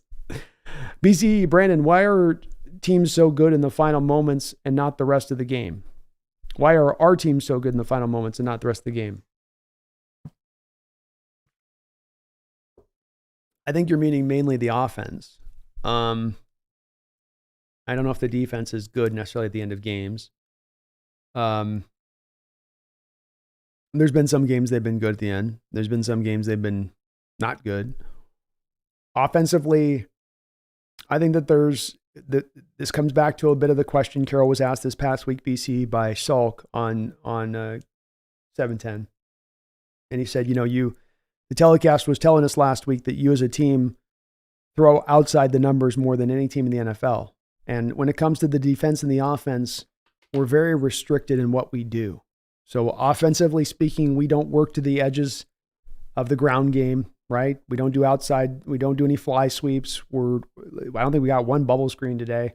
That's been a little bit of something we've run, but we haven't tended to. We don't do any outside zone runs. We don't do any pitch plays. We don't attack to the edges in the ground game, except for here and there. Likewise, when it comes to the passing attack, BCE, we throw more outside the numbers than any team in the NFL. So think about this in just general base terms. You have an offense through the majority of the game that's unwilling to work the edges of the offensive line and run outside, and then they also do not throw short or to the middle of the field. And so when you're that restricted on the places that you're going to attack offensively, with it, your offense will then be restricted and will probably then suffer in the respect of finding a lack of inconsistency throughout the game. So when it comes to the offense, that tends to be the case. Now, why it opens up at the end, to your question, is because what do you start to do inside the 2-minute warning? You start to be willing to work all levels of the football field. Suddenly now you're throwing to the middle of the football field. Sometimes now you're attacking on those post routes. You're going to routes and running things that you won't run during the game. Why Coach Carroll doesn't want to throw to the middle of the field, why that's such a danger zone, why he doesn't want to run to the edges and test defenses into that way, that's going to have to be a question for Coach Carroll, because I don't have the first damn clue. I don't know it all. I wish I did. Watching stuff. Mason Rudolph is a legit quarterback. Don't be confused by the Steelers' mishandling of him. Watching his OSU and limited pro tape. Pickens and those backs were a big test for our D. Banged up at that. Rudolph played a great game. Very impressive. I also think we made it easy on him watching stuff. So, when it's 3rd and 4 and you've got a zone defense that's dropping into 8, 9 yards, 10 yards of depth at the front, that's the front stack of guys on your line and your coverage. And you're doing that over and over again on 3rd downs. And then you see their 3rd down success is where it was in this game. 50%? 4th down, 2 of 3. You made it easy on him. You didn't blitz him much. You stayed back in soft zone and you let him pick you apart. Remember, with this watching stuff, we've seen over the last 6 years, backup quarterbacks come in and pick us apart very often. As I was saying at the top of the show, there's a reason for that. You run a very simplified defense. A backup quarterback's going to play within themselves. They're not going to try to test their arm out too far because they're probably a little bit limited. That's why they're a backup quarterback. But they will take what you are going to give them, and they won't try to take too much. And that's what Mason did today. And found success with it, just like many other backup quarterbacks in recent years. Colt McCoy twice over. Marcus Mariota, the Red Rifle, Dalton. I can go through a litany and list of guys that have taken down this defense and taken it down supremely so over the last few years. Grass Daniels, will Schneider remain if we were to move on from Pete this offseason? I believe he would. Pete's technically had more power than John. It's hard to necessarily, hold him to the fire if Pete's overriding him on some of the decision-making that he is set to sometimes make. Jason says, would you rather make the playoffs or have a better draft pick? I don't think that the draft pick, I'd rather make the playoffs. The draft pick difference at this point is not going to be that much of a difference.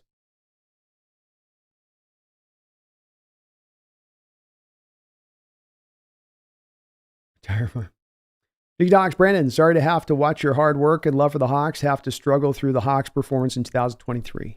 Yeah, it's all good. You guys have made it easier on me and here, Hawks, addicted to Hawks. It'd probably be much more frustrating to have to experience this alone. And it's been a tough year, but it's been a great year here for the channel. We've had some awesome growth. I've got some big plans here for the next year and what we're going to try to get done here on the channel as we just keep expanding. And it's unfortunate we didn't get more happening, but that's okay.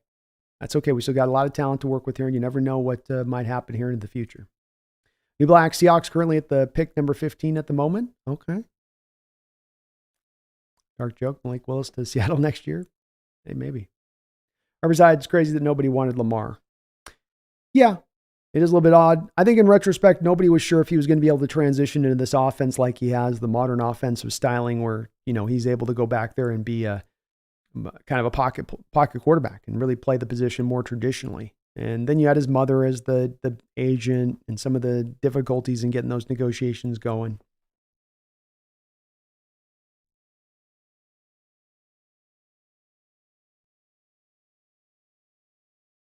Tragics, how do you feel about the Leonard Williams trade, especially since the second rounder is now gone?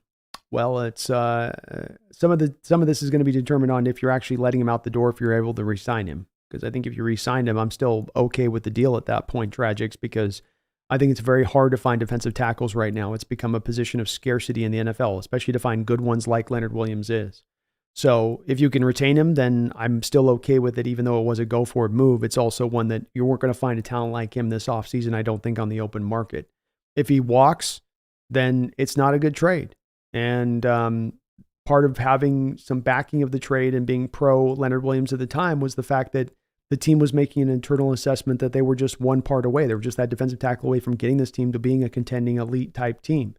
And they seem to have made a misassessment of that, which does not speak well to neither the coaching staff or the general manager at that point, that they so woefully overvalued or oversaw where this team really was at in their development.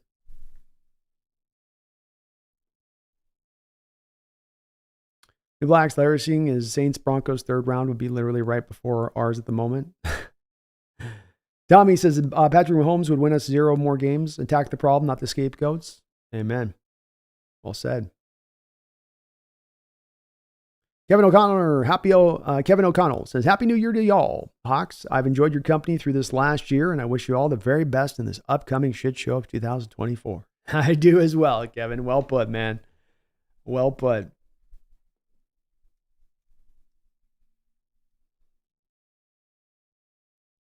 Not vexed, so I saw everything I needed to see in week 1, no changes. I was worried about that too after week 1. It was very dark after that in that discussion and talking about what we were seeing going on week 1, and that you just walked away from it going, my God, the same stuff, man. The same stuff. Really? Not even a little bit of change? And that sadly does seem to be the way this is going to play out. Doc, sadly, I want 2 things. 1, get rid of Pete and his coaches. 2, tank next week's game. Can't waste talent like Reek Spoon, K9 OTs on Carroll's stubborn strategy. True.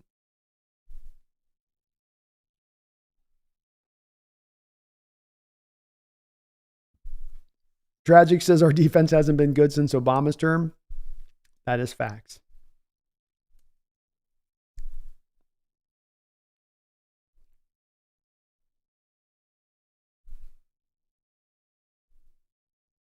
Justin Goins says Pete's going to sign Matt Leinart and Reggie Bush in the offseason, getting the band back together. Never know. You never know. Robert Jimenez, thank you for the $2 donation. Says the Seahawks definitely played less than 54% today. That's a great reference to the Mariners. And of course, that certainly is where that organization has got themselves firmly in. You know, they're nice and warmly in their spot with that, believing that they can just win a little bit more than they lose. They'll stack that stadium with well over 2 million people every year through the summer. And they're perfectly happy with that approach. And you do wonder if a little bit of the Hawks here to a degree, not as much for financial reasons, but because of just being placated by being just sort of okay is good enough for us as well at this point. From where the organization stands. And that's going to be a question that we're going to learn a firm answer to, Robert, this offseason. D.L. Brando, we need an offensive-minded coach with fresh schemes, tired of Skinny Pete. I would agree. Seahawks Blue and Green, the Seahawks are an example of why you don't give the coach all the power. Not even John Schneider can fire him. I don't think it's a good approach. And I think that it's one that's going to become outdated in this league, and you're going to see very few coaches actually get that kind of power and control. At least the Mac, Pete Carroll is old and outdated. I blame him, not his trash defense. Goins, Belichick as defensive coordinator, Payton as OC. That'd be a hell of a team. Yeah, deal, Brandon. We got to pray for the Bears to win here.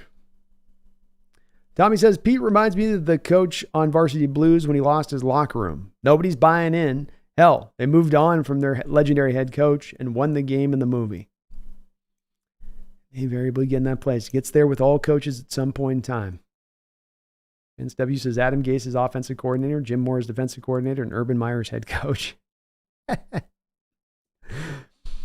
Greg Kemp, they raised banners to celebrate past success. It's not a reason to keep Pete when he hasn't shown the ability to build a good or great defense in years, when that's supposed to be what makes him great. Well said, Greg. That's my standing on it as well. Impulse Gaming, I love Pete Carroll, but it's time. He's not as good of a coach as he used to be. I think we need a fresh new head coaching staff just to see where that brings us. I'm going to be really interested to see where this poll's at, but I think that that's going to be where the consensus is probably going to be at on this poll today, and that's where I find myself.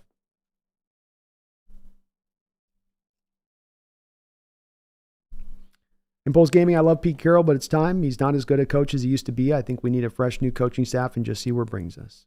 That's where it's on. I think a lot of people are where you're at with this Impulse, where you didn't arrive here lightly. You didn't arrive here after just one game. It's after watching some things go down for years on end a little bit here.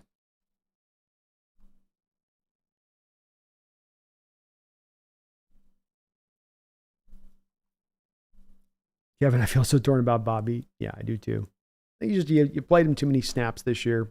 Not getting that defense off the field one too many times. Just things end up wearing down as the year's going on. Well, Hand Grenade says, B, make the throwback uniforms permanent, but with the current Hawk logo. I'm with that. Give me the old school jerseys in here every week. I am completely with that.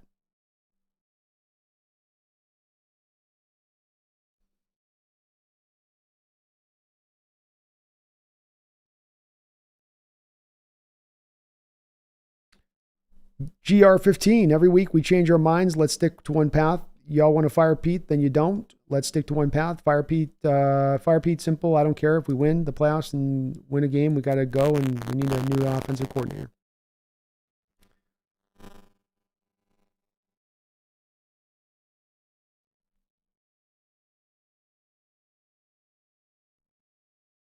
Great Camp Brennan, have you looked at Jordan Birch and Justine Davis in the draft yet? I have not. I just started re-up this past, actually Friday, getting back into Jordan Birch, Justine Davis. So I'll write those guys down. But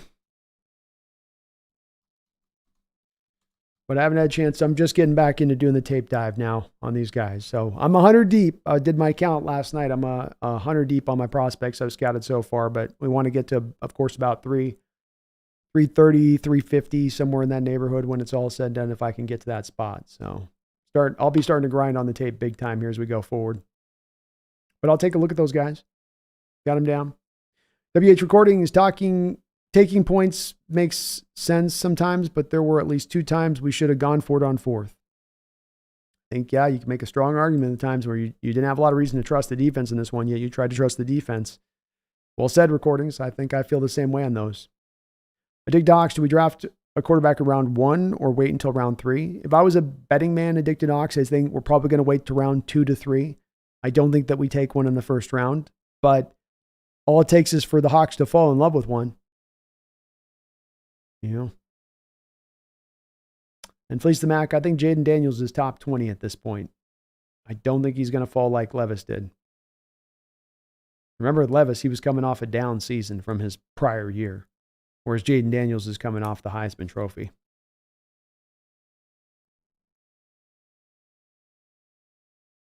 Heavy Metal Turtles, we need to win game big time. Yeah, we do. Here, LB, what's the cat doing? And she's sleeping. So see what's up. See.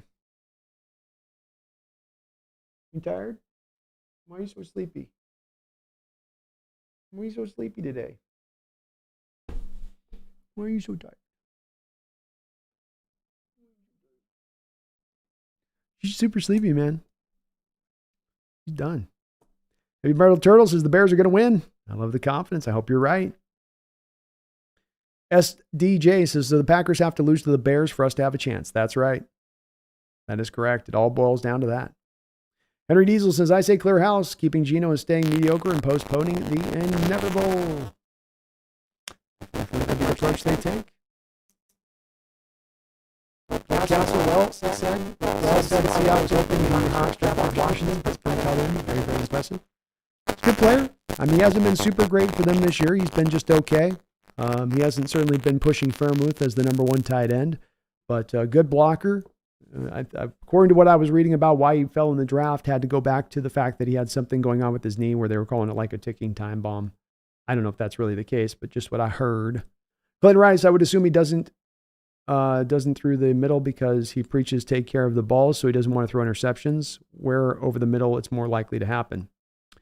Yes, I do agree that he has the hesitancy to do it because he's worried about the interceptions. But that's where we get back to, Clinton. A lot of our philosophy is based and driven off of a fear-based approach. Prevent the big ball, prevent the deep ball, prevent the deep ball. Can't allow the deep ball to happen.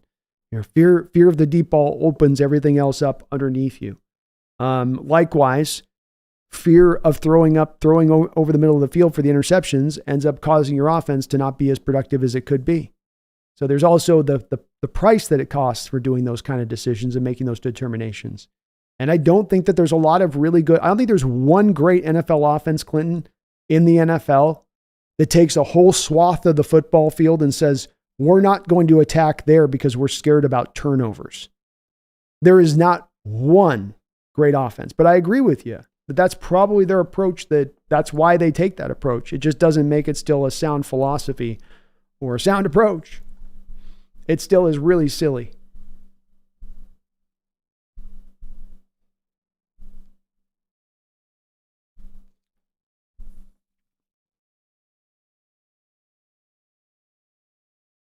We got a problem with the mic? Beep, boop, boop. My mic having a problem? Mic as bad as RD? Oh my goodness. Don't tell me I'm having issues with my mic now again. I just got this fixed. All right, hold on, folks. Let me try to fix it here.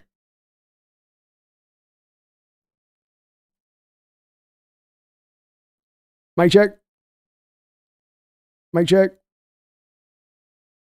Hopefully that works.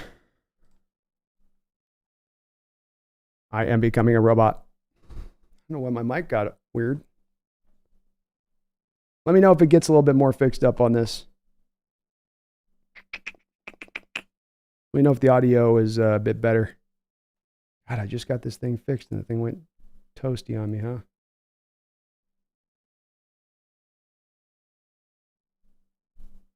Is the mic okay now? Can I get a mic good now? Okay, good. Sorry, I don't know what happened with it there. I don't know what the hell happened with there. McFurrer, Brandon, did you see Bo Melton had a good game for the Packers tonight? I know we have a lot of receivers, but it sucks we couldn't find a way to keep him. It does indeed.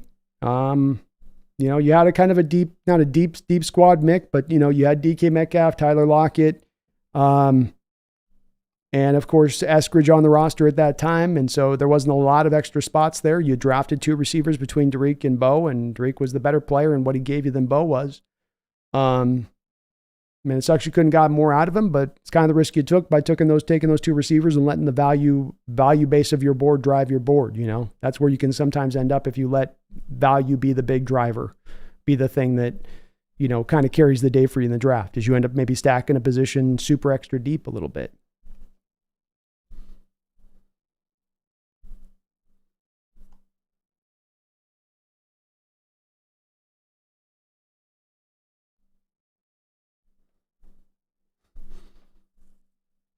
Cool. Put the mic back.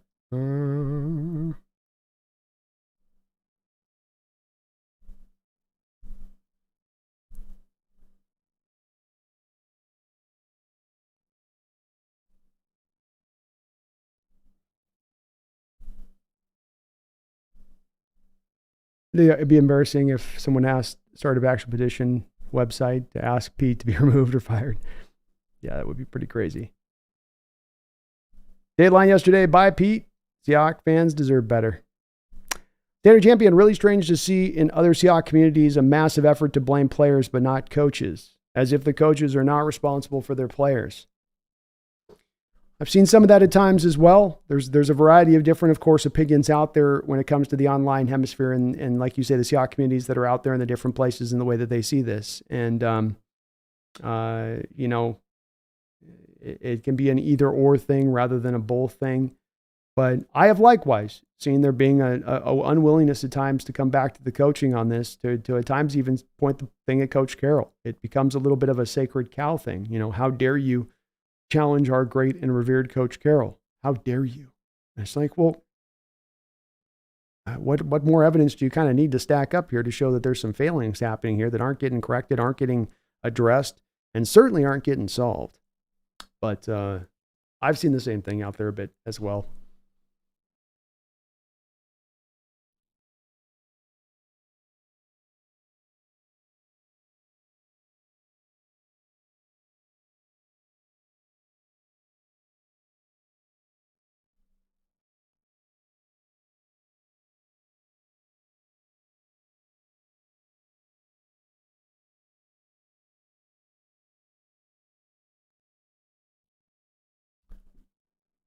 Steve says you're Mike. That's what happens when you diss Pete. Maybe so. Maybe so. Let's see. We've given this poll a good long period of time. Let's take a look and see at the poll results here when we're finishing up on this. I'd kind of like to see. Let's end this poll off and get the final results. So, final results of the poll here. We've got, how confident are you in Coach Carroll? In fourth place, tentative backing of the coach coming in at 4%. Then you've got at 12%, the second least, run it back for another year. Total and ultimate confidence in Coach Carroll, 12% there. Losing faith in Coach Carroll, 26%. Hell to the no, retire or fire coach, 56% of the people in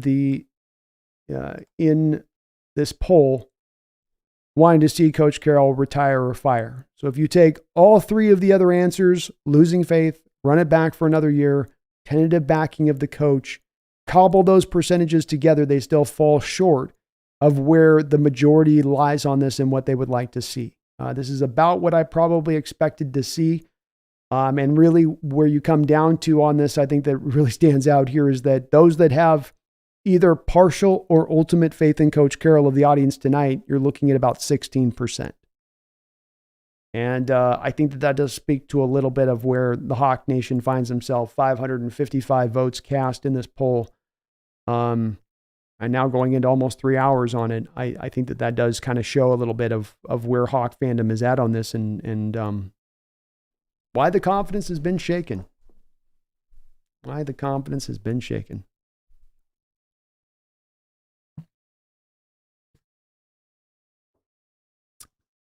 And Steve Caragua, I think KJ's flirted about being a defensive coordinator at some point. I don't know if he would, but he's talked about it. Seems like an eventual path he might take. I dig the Hawks. Sure hope that Reed from New Mexico is healthy for the start of the year. I'm fine letting Love start. Would extend him, by the way. But cutting Adams and Diggs, we need another safety too. Kobe's had a rough transition to safety this year, and the times that they put him out there addicted. I mean, I don't think he was even on the firmest of footing at slot. So I don't know if he's really going to be an answer out at safety. He'll certainly be a body that they can work in there. I would expect them at this point addicted to Hawks with you got Jarek Reed coming back. Potentially Diggs gets cut. I know Adams is going to get cut. And then you let them all fight it out. Maybe even draft another guy somewhere between the first and fourth rounds, bring him into the mix as well, and let them all let the best men sort of win, so to speak. Nice thing with Love is that he can start at either spot, free safety or strong safety. So, you can kind of feel it out for whatever kind of works in around that a little bit. But I like Jarek Reed too. I hope he can bounce back. He had some good moments. I think he was leading the team in special teams tackles when he went down. I think he was second in the NFL in special teams tackles when he went down with that injury. So getting him back wouldn't be bad at all. Dig Doc, someone needs to help decant his blocking fundamentals. Love is go get him blocking. Just has to stop being so handsy, if that's a word. Yeah, you just got to release. He's okay to go in there and you can take the jersey and even get a grip of jersey on the inside on the player like that. The officials let you get away with that. Of course, when you get it to the outside of the chest plate, when you get to the shoulders, they're not going to allow that. But if you're on the inside, they'll tend to allow that. But when that play goes past you, like a tackle when a quarterback's leaving the pocket, right? When the ball carrier comes around to you, you've got to have that innate feeling to release that player, not pull him back in a little bit like he did on Porter on that play. It's just a tiny technique thing, but I think like Rand says, the blocking for DK is really fine. And you at least, you like the fact you don't have to tell him to amp it up. It's more about getting it just more refined down, Please the Mac, I think our newer fans like Pete Carroll a lot. We've been losing a lot for a whole decade now. It's time for change. Kirian says, all this talk about sacred cows. I had some steak tonight and now I want more steak. Is that weird? No, steak's always good. Always good. Ran the cut. I love Pete, but his time has come. Henry Diesel says 1 catch for JSN. Yeah, you weren't able to get him much acclimated in today, Henry. A little bit more of going to Fant felt like in this game today. But also again, it's part of it was that you got beat on the 2-1 time of possession here. The Steelers owned the time of possession. They owned the ball. Your offense just wasn't on the field enough to acclimate in all the playmakers. I think Docs, Brandon, yep, Seahawks website, can't get decent microphone for sports writers at press conference. So they're hacking your mic now. Probably. I hope this is just a little thing. Mike's been doing good in recent weeks since I got it fixed, but better not act up again. Boomy says Joey Porter tricked him to pretending like he was going after DK, after K9, making DK hold on to him too long. In reality, Porter was never going to catch up to DK9 at that point. It's all a mind game and DK fell for it. Yeah, I mean, a little bit. It's a timing thing there, but yeah, it's kind of the way that played out. I agree. Sean Proper, I'm not convinced Seattle moves on from Pete, but if they did, how would this job rank versus other potential openings? I agree. I'm not totally sure they would either. It would be a better location than Carolina. I think Tepper's looked at as a bit of a head case as an owner. And I don't know if that roster's in the greatest of shape, especially with them trading their first round pick from last year. The Washington team would be an enticing proposition with new ownership there, a big market. New England would certainly be, I think, a place that would be pretty, I think we'd be right there with New England and Washington as being a desirable location. I think the Chargers will be a location, will be desirable based upon probably an offensive-minded head coach that really likes the idea of taking on Herbert and having the quarterback in place. And that might be as much a driver as anything else going on with the team itself. But it's all probably pretty close together aligned at that point with, all got their, LA Chargers ownership, maybe not as great. Washington, maybe you aren't as loaded up as the rosters like Seattle would be. Same thing with kind of New England, I would say.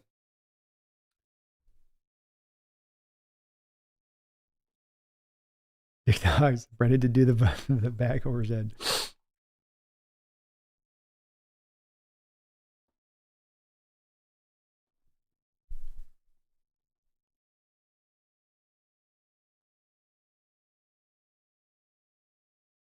Jeffrey Huggins, what's to really talk about? By some chance we make the playoffs, we won't even win one game. Sarcastically, go Hawks. Recordings, neither Pete or John are going anywhere. Ownership is in inertia until Jody sells. Very well could be the case with what we're looking at here, recordings, that's for sure. Henry Diesel, John Schneider gets a pass all the time. He's wasted a lot of picks. I'm not trying to give him too much of a pass here, Henry. It's just hard to make the assessment out of him when his coach is his boss. When his coach has more power than him, that's one of the more unusual dynamics you have between general manager and head coach in the league. And so it does get harder to say the buck stops with John when Pete has some of that overriding decision-making that he can make in part of the process. It's not to say John shouldn't be given a little bit of the feet to the fire as well on this, but it's just a bit of, I don't know for sure. I would need to know in the background as to what's happening. I could see Pete Carroll's coaching on the field. I can see how you're not pushing that forward. It's harder to know as much with John, especially when he's had two really back-to-back, in my opinion, outstanding drafts. But it's just tough to read on that one. Nick, is it better that Green Bay and Seattle play at the same time next week? I think you'd love to have Green Bay play earlier. Well, I don't think it makes a difference. Ryan White, I don't think Lockett's done. I think he probably comes back for one more year. But it's in possibility. He's going to end up this season, Ryan, right around where he was the last 4 or 5 years, statistically speaking. Roger says defensive line needs help while Pete is drafting 180-pound defensive backs. Indeed. Dark joke, you're not going to be able to trade Lockett for picks. The dead money hit that you'd sustain by trading him is not going to make that happen, nor there's going to be any kind of real market for Lockett.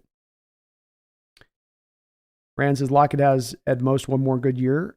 I don't know if he'll settle into that savvy vet role. Tyler still great. He just lost half a step. Yeah. I think he'll be fine for another year here in that kind of role. I think he'll find he's kind of already fit into that a little bit this year.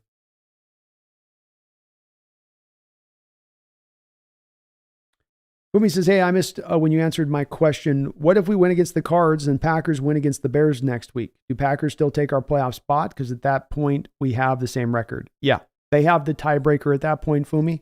So if we end up as the same record as them, they would get in over the top of us because of the way the tiebreakers break down. Because we don't have the common record between them, right? We didn't place. There won't be that tiebreaker. I think it comes down to conference record is the decider then at that point between us and Green Bay, and that wins them out at that point. Unfortunately. ADL Williams says, go the Mariners route. Trade every starter and fan favorite for bench depth. It's about the sum of the total of the parts, ADL. That's right. Huh? Matt Callaway, Pete wants to break the record for the most wild card losses. He just might. I don't know. Is he on pace for that? I mean, we've had like 5 or 6 recently. Rogers, to survive Pete's coaching, you have to have an elite defense and a running back like Lynch who runs through walls. Yep. You need the elite talent that can overcome the simplicity of the scheme.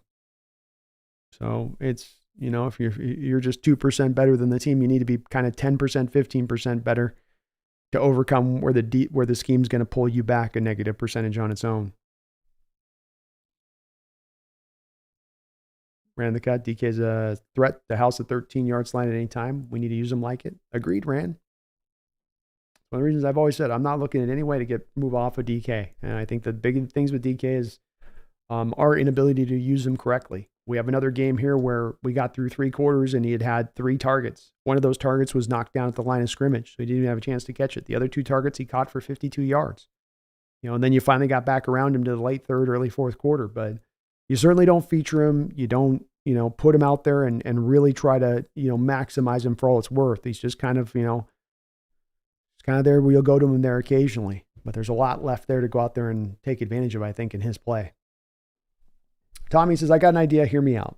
Pete has a couple of years left on his contract, right? What if John could trade Pete for a 2nd-round pick, recoup our Leo Williams investment, and fix the defense in one move? It sounds great in theory. I don't know, Tommy, which team out there is going to trade for Coach Carroll at this point. I don't know if exactly his reputation out there is as great on being a guy that would be an answer for some organization. As well with this, Tommy, too. Pete said a couple times over, this is his last stop. This is his last destination. He's looking to retire after this. He's not looking to coach any further. He was thinking about retirement in, I think, 2018. So he's not going anywhere else. Pretty firmly say that. Steve says, Brandon, I truly appreciate your knowledge of this team and your opinion and the opinions of everyone here. The future of this team is totally unpredictable, whether it's with or without Pete. Well, I appreciate the discussion from you two as well, Steve. I really do love having different perspectives and views in here, and I might push back on you at times if I have a different view or outlook, but no matter what, the different views are always appreciated in here, whether it's agreed with or not, because that is what rounds out the perspective. That is what challenges our ideas. That's what gets us, in my opinion, Steve, closer to the truth at the end of the day. And if I'm trying to say what I'd like to accomplish with this channel, more than creating a fan channel where I wave pom-poms, it's more about trying to maybe get to the ultimate truth about what this team is and where they're at. Where we're heading into the future, to as accurately as assess that as much as possible. And you kind of need to have all of the perspectives brought into view to be able to get, I think, that kind of clarity, in my opinion. But I do appreciate the discussion as well. Ryan White, how noticeable was the drop on the D line every time Williams wasn't in? They attacked in the ground game a couple of times and made their way a few times when he wasn't in there because they were having to rotate out with the way the time of possession stuff Ryan was flipping. And you were having to kind of keep in mind of that as defensive coaches to keep those guys fresh throughout the course of the game. So, it was attacked when they went out and there was success to be had within there. I think you'll see the proof of that is especially on some of the PFF grades for guys like Miles Adams and backups coming in there. Defensive tackle Cam Young, I don't think played a particularly good game. Happy New Year, Steve. WH Recordings, at the end of the day, these last 2 seasons after trading Russ were always going to be drafting rebuilding years. So we've kind of outperformed expectations and have some nice pieces. It's 2 different things on this, I'd say, Recordings, like you say on this. There's a talent and there's a scheme.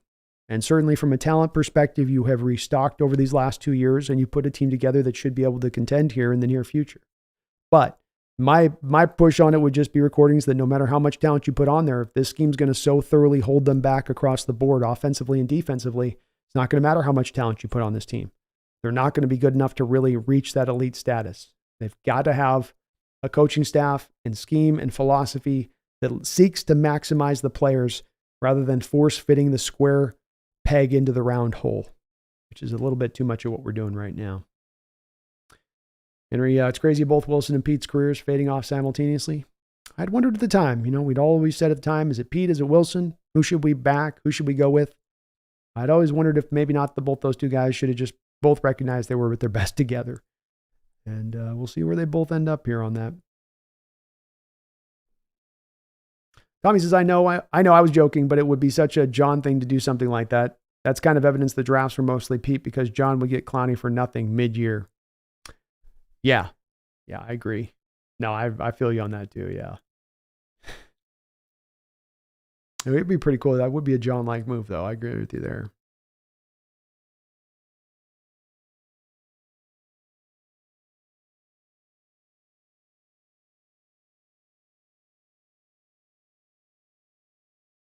Kieran says, Hawks Nest, if you're not looking away pom-poms, should really add some pom-poms to your swag in the background. Ha ha ha. I probably should for those moments where people get on me for not being supportive enough of the team.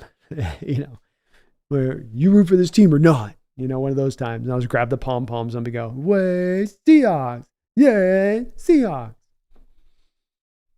Or just get myself on a green screen waving some pom-poms. Brandon Jana, Happy New Year 12s. Bummer game today, but much love to the fan base. To the future success of this franchise, go Hawks. Hey, go Hawks, man. Well said. Tommy says, my New Year's resolution is to cheer for our new head coach when John finds him or her. Not Vexo, who do you think is winning the Super Bowl? I've got the Ravens. I've been pretty firmly on the Ravens since we played them, and we got a close-up view of what they could do. They're so good across the board. Lamar's been able to stay healthy. He's expanded his game as a pocket passer, which makes him just about impossible to play now because you just can't root him into a box and know where he's going to be snapping and snap out. I think the Shane Andrews injury definitely hurts them. And that's obviously his security blanket he likes to go to, but he's just playing so well at this point, and that defense is lights out. I think that's the best defense in the National Football League, and I think that they probably take it this year.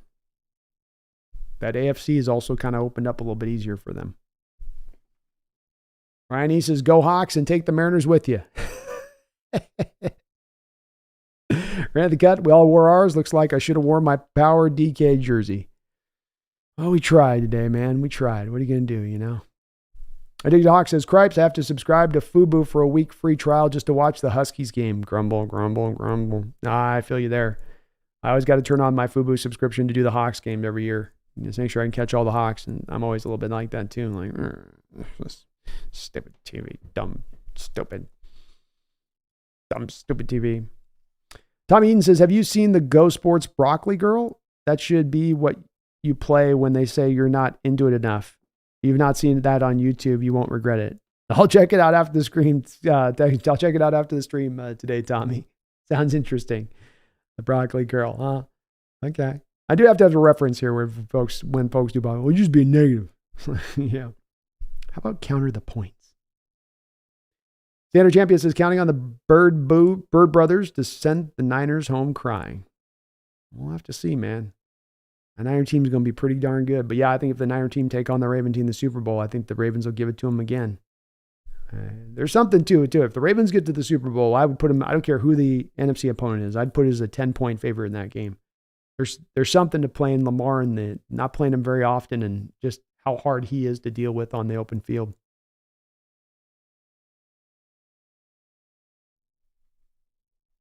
Randy Cut says, yeah, I sub to Hulu Live TV and post falls to catch all the Seahawks games.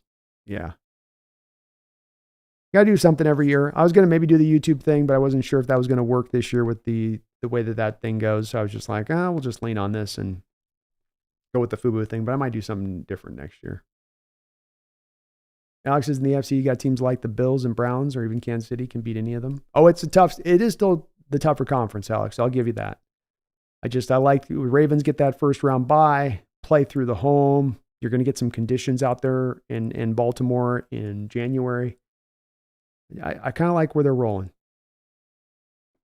I really do like where they're rolling right now. So, well, folks, let's go ahead and kind of start to put a bit of a button here on the show tonight. If you'd like to just get the last couple of questions on, and if you could, I think we're going to run this a little shorter than I might normally run on some of these shows. I'm going to be coming back at you guys tomorrow 5 o'clock, as we're going to be doing the Huskies play-by-play here on that playoff game, the Sugar Bowl, which is tomorrow night on New Year's. So we will be bouncing back at that time. I'm going to try to kind of save my voice just a little bit, and I still do need to do a post-game video breakdown here of this game. Stuff as that's going to be to go through and do. But let's get the last couple on in and chop it up just a little bit here as we sort of wrap this one on up. Greg Camp Brendan, have you looked at Landon Jackson or Christian Haynes, who I've read plays right guard but could move to center? I have not on either of those guys either, man. But I will write them down and add them to my list. When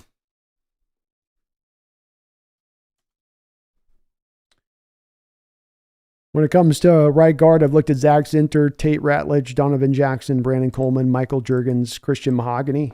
In center, I've looked at Cedric Van Pram, Jackson Powers Johnson, Matt Lee, Zach Frazier, and Bryce Foster. Those have been the ones I've looked at right guard and center so far. But I got those names down, man. I will definitely check out. Did I get that name in there? Christian Haynes. I'm going to start doing my deep dives on these guys here now. And we're going to be doing, me and Brendan are going to be doing a mock in a couple of weeks. Brian, YouTube wants stupid money for the Sunday ticket. They can pack sand. Yeah, it does cost a decent amount. I will say versus the FUBU deal that cost to run it for a year, it still is cheaper, I think. I just didn't trust the feed necessarily because they were having problems with that when they were testing it out. Philip Castle, does Michael Penix drop to the Hawks pick at number 15? I think so. I think Jaden Daniels is going to leap over the top of Michael Penix and become the third drafted quarterback. I think Penix is going to have some differentiation of opinion on him from NFL circles and the risk involved with taking him. I think he will probably fall to 15. I think he's picked inside the top 20, though. I don't know if Seattle would look to draft him, Philip. I don't know if that's what they would want in their wheelhouse there on that one. Maybe.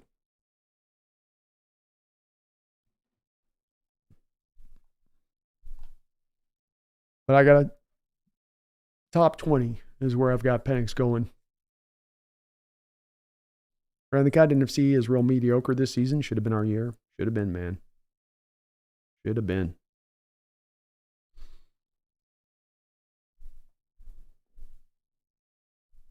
Rand the Cut says, won't be there for the Husky stream. Coug fan, haha. I guess you or Snail won't be in there. Oh.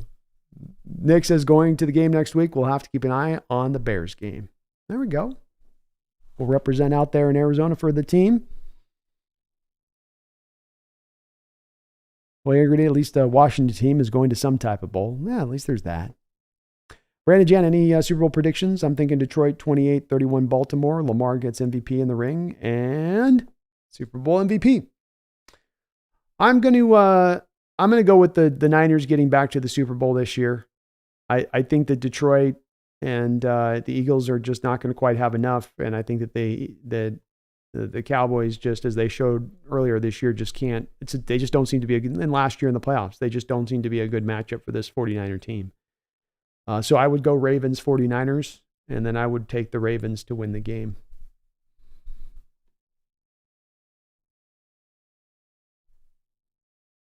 I like the Lions, but I just think that they just have too much. They're just not quite locked in yet. They're having a really good year, one of their better years they've had in recent memory, no doubt about that. And I think they're probably going to win a playoff game or two. But I could see them kind of just sort of topping out at the conference championship.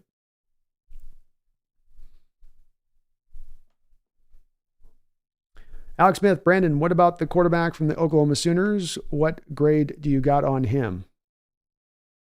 So is he coming out for sure, Alex? I thought that guy's still maybe a bit out, but I haven't looked at him. It's one of those things I've looked at. It's always funny. I can look at like 18 quarterbacks, and there'll be somebody who mentions the one quarterback I haven't looked at that's through the thing. But this is the time of year right now. It's hard to do it in the year. I've gotten through 100 names, which has put me far ahead of normally where I am in the process. But it's when you're running about 110 to 120 hour work weeks doing the Seahawks stuff and hawk content on a 7-day-a-week basis during the season, it becomes almost an impossibility to deep dive into these guys to get to the 200 and 300 name mark at this point in the year at December 31st. So you guys, you got my word on this. We're a little bit early right now on jumping on some of these names. Give me a chance. Give me like a month now, as I've got actually the time freed up to jump into these guys, and I'll have arrived at all of your guys' names and gone on to it. But if we're going to start going down the list, it's too early to start like pecking down. How about this guy? How about that guy? I just haven't had the time. There's not enough hours sometimes in the day to go through all this, to be able to do the evaluations, the scoutings, and the live streams, and the thumbnails, and the trials and descriptions. It's an incredible amount of like, just the days go by too fast sometimes. I would have loved to have been able to get more of these names built in, but we're just a little bit early on some of these guys. You guys are going not top-notch names. You guys are like grabbing out third and fourth round names here that you're presenting. That's a little bit deep into the evaluation process I get to, where I can just kind of rip those off the top of my head. I'm pretty good, but I don't know if I'm that good.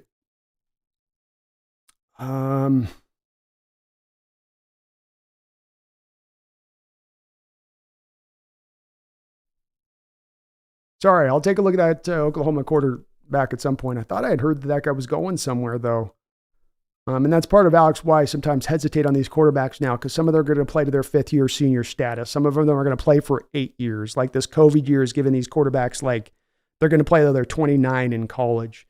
So you have to like really wait to do the evaluation of them, in my opinion, until they've truly 100% declared and said, yeah, I'm out. I guess that's Dylan Gabriel you're talking about, right? So I've watched a little bit of him.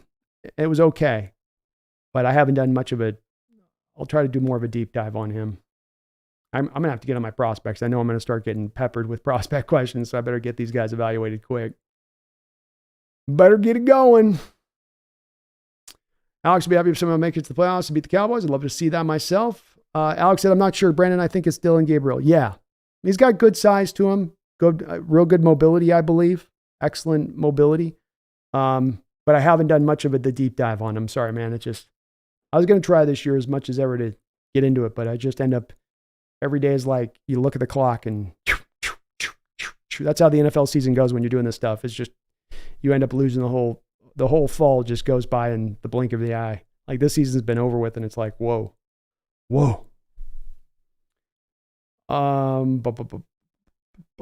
Sign Noah Fant.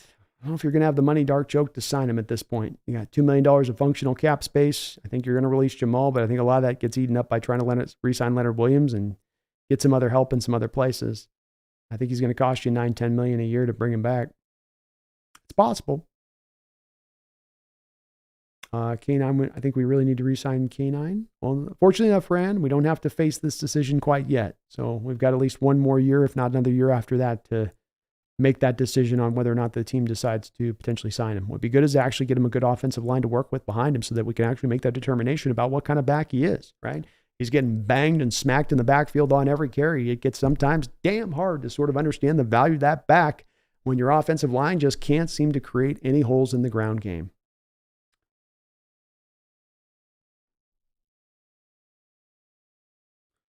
Great camp, Brandon. Can't wait for your opinion on Haynes. He's a power player like Bradford, but has good feet to move in space, and arm length concerns are what they are.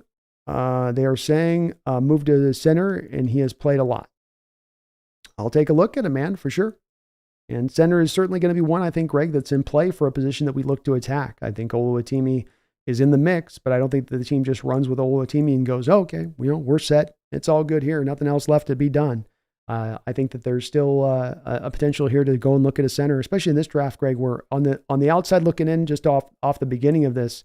Cedric Van Pram is probably better than any center that came out of last year's draft. Linderbaum might have him beat, Schmitz. No, I think he's better than Schmitz. Jackson Powers Johnson, also a good player. So we've got maybe some potential for this to be a decent center draft as well. Philip Castle says Plummer for Louisville.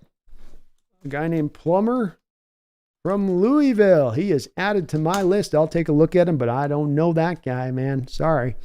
Would Justin Fields do well here? Kevin Klein asked. Kevin, I don't think that this is really a move the Hawks should look to make. Number one, if you move off of Geno Smith this year, which you would certainly look to be doing if you're going to go make the trade for Justin Fields, that's $17 million of dead money. And if you're looking to do that, then you need to know that you're substantially upgrading your quarterback position in a real tangible way. I'm not so sure that Justin Fields does that. So you've got the harm there. You've also got the part you got to give up a 3rd round pick to go give him, maybe even a 2nd round pick to go get this guy. I don't like giving that up. Then you got the other part of it being that he's just about due to get paid. He's just about due for a contract. So you're not even getting then the cheap club-controlled years of a rookie contract to make a determination. You get to play him 1 year, he has a good year, and you got to go give the man $50 million. And I don't want to give any quarterback $50 million.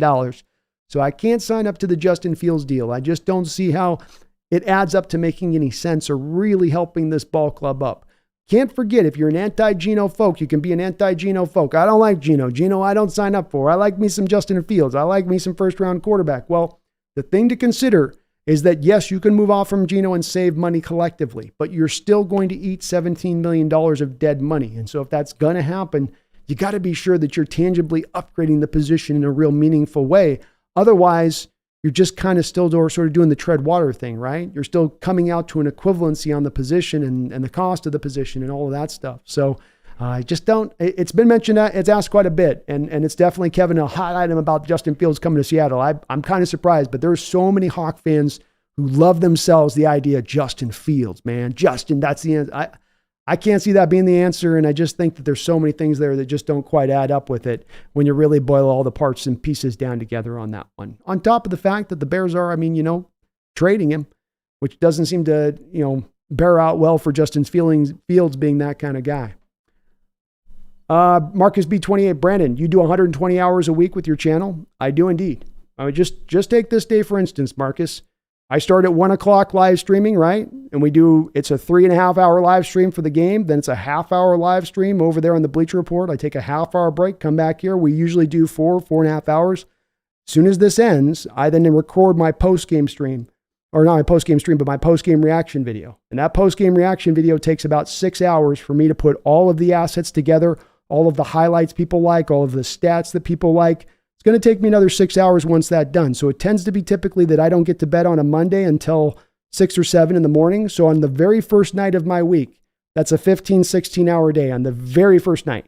Before we even get to any of the rest of the days of the week, I'm 15 hours in. And so, yeah, it ends up eating somewhere in the neighborhood of about 100 to 120 hours a week is what the channel requires as far as time to put into it. And there's a lot, thumbnails, titles, descriptions, tags, audio files to upload to here, right? All of the little things you got to get this right. Not say nothing of the editing and going live and everything else. And I love it. I do. But unfortunately, there's only 24 hours in a day, 7 days a week. And there's just so much you can do, before you kind of top out a little bit. There's only so much you can put in. And I'm Brandon, Marcus. Brendan is Seahawks. Brendan, I got to make sure I'm being clear with this because there's some people that are getting me confused a lot right now with Brendan Nelson. I know we do the shows. Brendan is Brendan. I am Brandon. So I have an A on my name. So I just want to get caught on that. And the only reason I want to do that, Marcus, is because sometimes I've been finding people getting confused where they start getting mad at me for Brendan's takes when they're actually mad really at Brendan about whatever his thing. So I just want to make sure that Brandon's Brandon, Brandon's Brandon. But yes, that is what this channel takes. Alex bringing back Brooks if only commands a max of 11 million. Man, I can't do Jordan Brooks back myself, Alex. I just can't. The issues with him in the secondary and coverage. You're paying $11 million for a run stuffing middle linebacker. I don't know.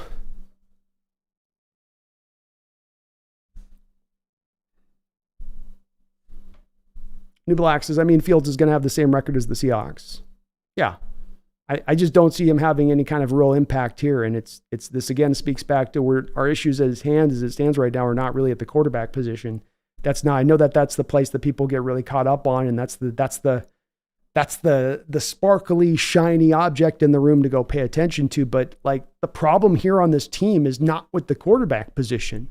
That's not the issue at hand. And so you can go, as I say on this a little bit, you can go and try to address symptoms, but it's you got to go to the root cause here of this, or we're really not going to make this any better. You can go get Justin, who might be more the new flashy toy out there that gets people excited because he looks super cool in the jersey. He's not Geno, but it's not going to make your team that much better because you're not addressing the real baseline issues that exist with this team. And that's the problem I have with looking at the quarterback is it's not the problem. It's not close to the problem. And there's a variety of other issues.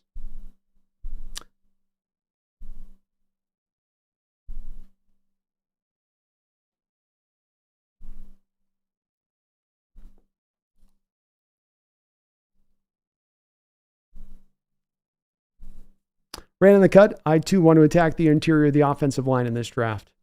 And yeah, I think that's so you can get Geno you get the most out of Geno and K9 if you do, I think, Ran. But that's my number one priority as well. How tall is Justin? It was a 6'1", 6'3", 6'2", 6'3".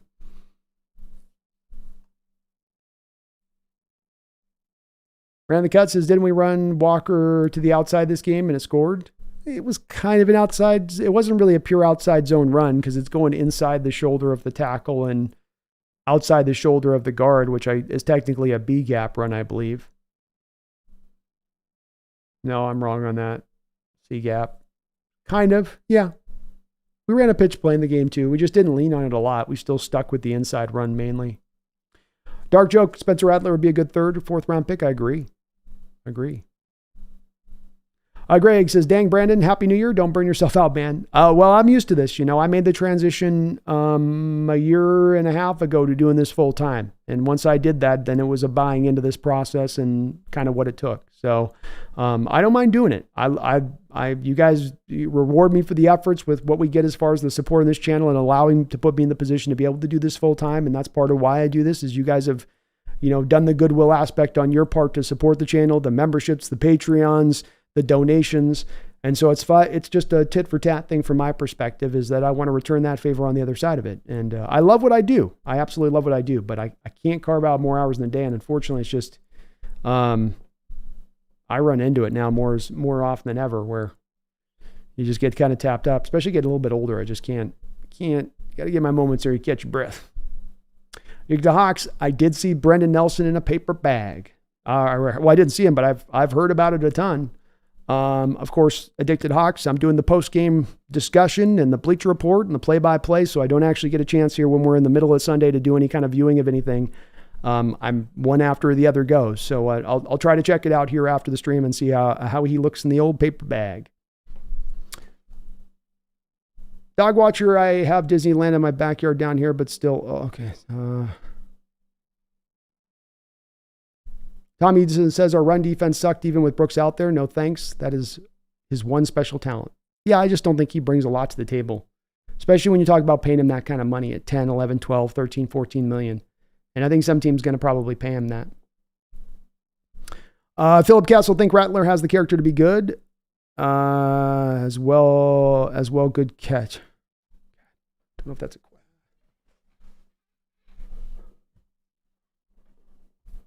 Marcus says, sorry, and thanks for the clarification on the names. You're working 120 hours a week is more remarkable than my insomnia we discussed a month ago. Salute.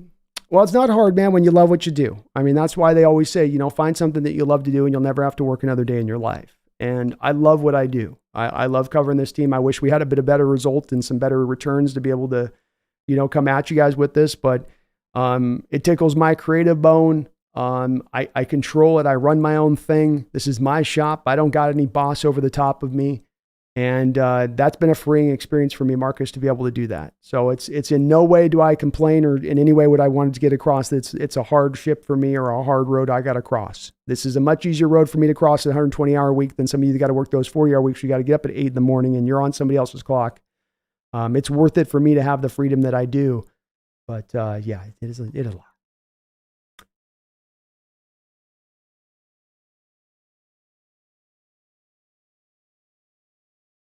Barry Photo's wedding, 20 million in dead money cap and 6 million in savings if we cut them all pre-June 1st, 10 million in dead money and 16.5 million if we cut them. Yeah, he'll be a post-June 1st, Barry Photos.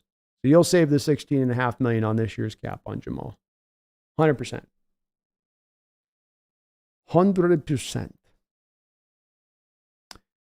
Fan since 92 says we have to win and hope the Bears beat the Packers at Lambeau. They can pull it off. Dog Watcher Pete's running Walker up the middle. He's done it with every running back. It's the college mentality. Yeah, Pete doesn't like to run to the edges of the defense. Just not his way. He likes A and B gap runs. And you might get a couple of game of outside runs, but he is going to live in the middle of the offensive line in his ground attack. Here it says it works in the NFL. It works in college. It works in the NFL, right? Exactly. Exacto mundo. All right, folks. Well, we will go ahead and I think put a bit of a button on this one at this point. I will be back tomorrow. We'll be streaming, actually, we might be streaming all throughout this week, Monday, Tuesday, Wednesday, Thursday, maybe, if I can get a show together going for Wednesday. So we'll be back tomorrow at 5 o'clock for the Husky game and the Sugar Bowl on. So I'll be streaming that.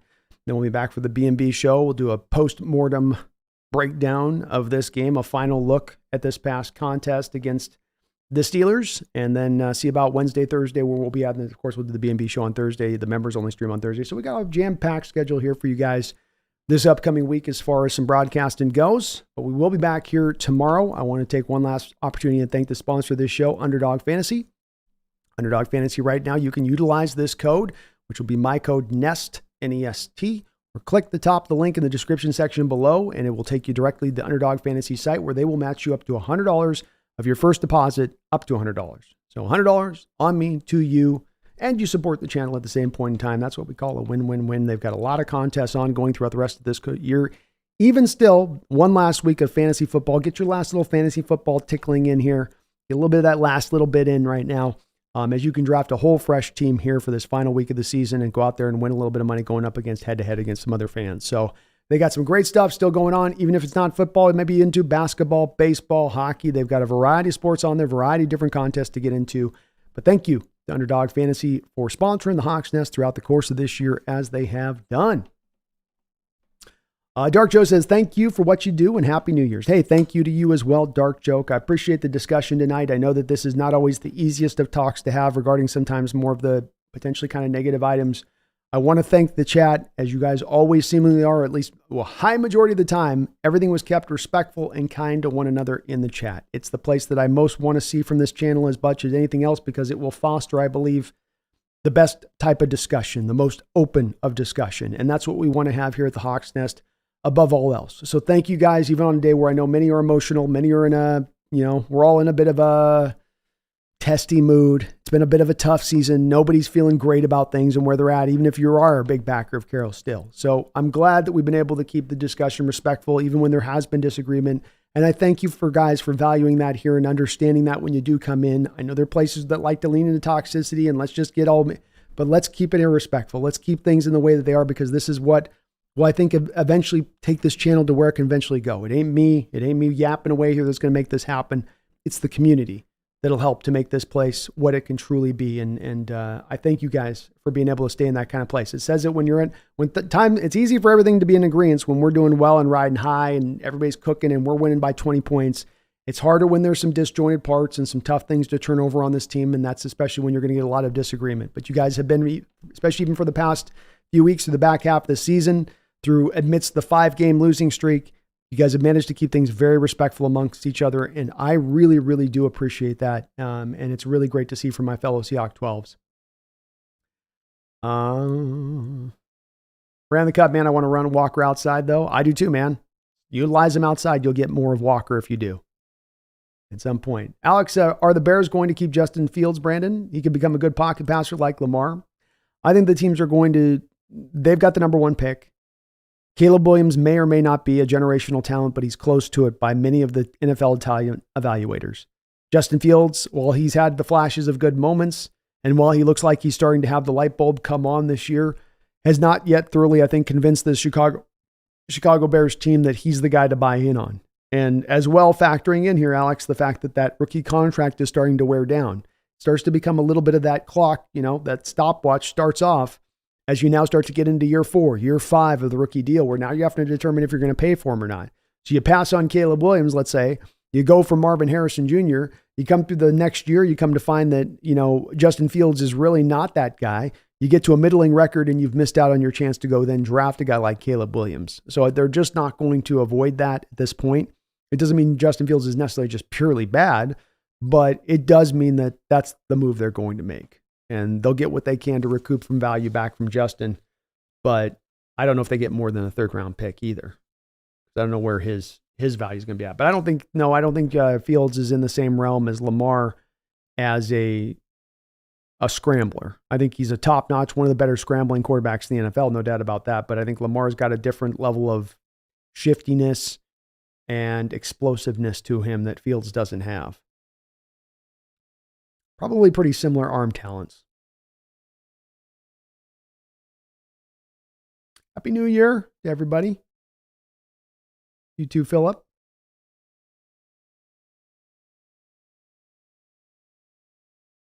Dog Watcher, Happy New Year, Brandon. Thanks for the live cast. You're the man. Thank you, Dog Watcher. I appreciate that, man. I appreciate you all checking it out tonight. Please do hit that like button if you could, guys, for me on the way out the door. Kevin O'Connell, Brandon, go party, man. We love you. Oh, no, I'm on to doing the post-game video now. So as soon as I finish up, I'm into post-game video stuff. So I don't mind. I'm chill today. I'm kind of just eased back. I'm not much of a partier now, man. I'm in my 40s. I'm hanging out, you know.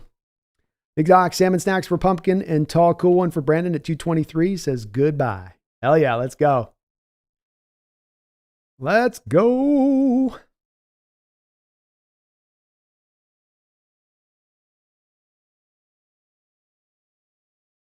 Philip Castle would be an even better reason to keep a solid O-line. Running inside has to be your guards. Yeah. If you're going to run in that place, then get some all-pro-like guards in there that can actually move guys off the line. Instead, Philip, we tend to go with guys that aren't even scheme fits, much less top-notch talents that can actually blow guys off the line. But that's, again, part of the stuff that's maddening with this team at times is you have a philosophy to do something, then you don't have the parts to get that philosophy done. But that would be a good stance, is addressing the guards, Philip, addressing the center position. I think your tackles are probably okay, depending on where Lucas is at with that chronic knee. But you definitely need to get some guys that can move guys off the ball up front.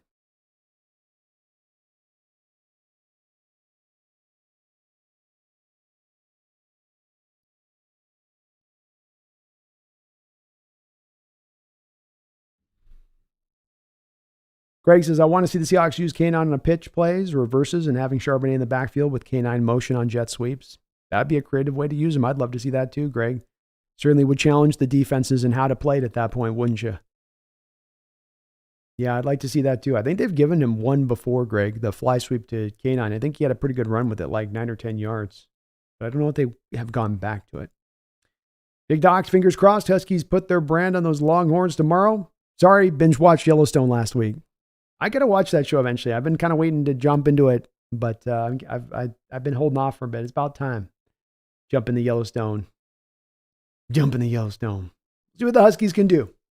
Well, folks, I will be back tomorrow, 5 o'clock. We'll be doing the live stream show here of the Huskies and the Texas Longhorns going at it in the Sugar Bowl. I thank you guys for watching today. Thank you for hitting that like button. Thank you for subscribing up. We passed 14,800 subscribers, so we are right in line here to try to get to 15,000 before the end of the year. So if you're not subscribed up, please do get subscribed up, as you'll help me get to and reach that goal, as it would be wonderful to hit that 15,000 mark this year, here before the end of February, which is what we're trying to do. So thank you guys for watching today. I've had a great time with you, even if the results haven't been quite as good.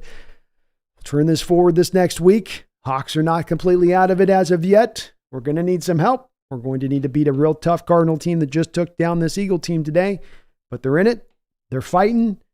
And you never know. Maybe we got a little bit of that season-ending magic we had from last year can drip on over into this season, okay? You know, you needed Green Bay to lose last year to get in the playoffs. You need them to lose again this year to get in the playoffs. If it's happened once, then maybe history can repeat itself another time this week. So, little bit of faith left. Maybe not a lot of confidence in a lot of different parts on this team, but with the faith, oh yeah, I know it's still there with you and my fellow Seahawks faithful. So my fellow faithful, please do not ever forget. Don't you ever forget now. Please don't. Even after a tough loss like this, even after a lot of ups and downs in a season like this, keep that faith. Know there'll be brighter days ahead. We'll find a way to turn this forward, but don't you ever forget. Please don't ever forget. Go Hawks.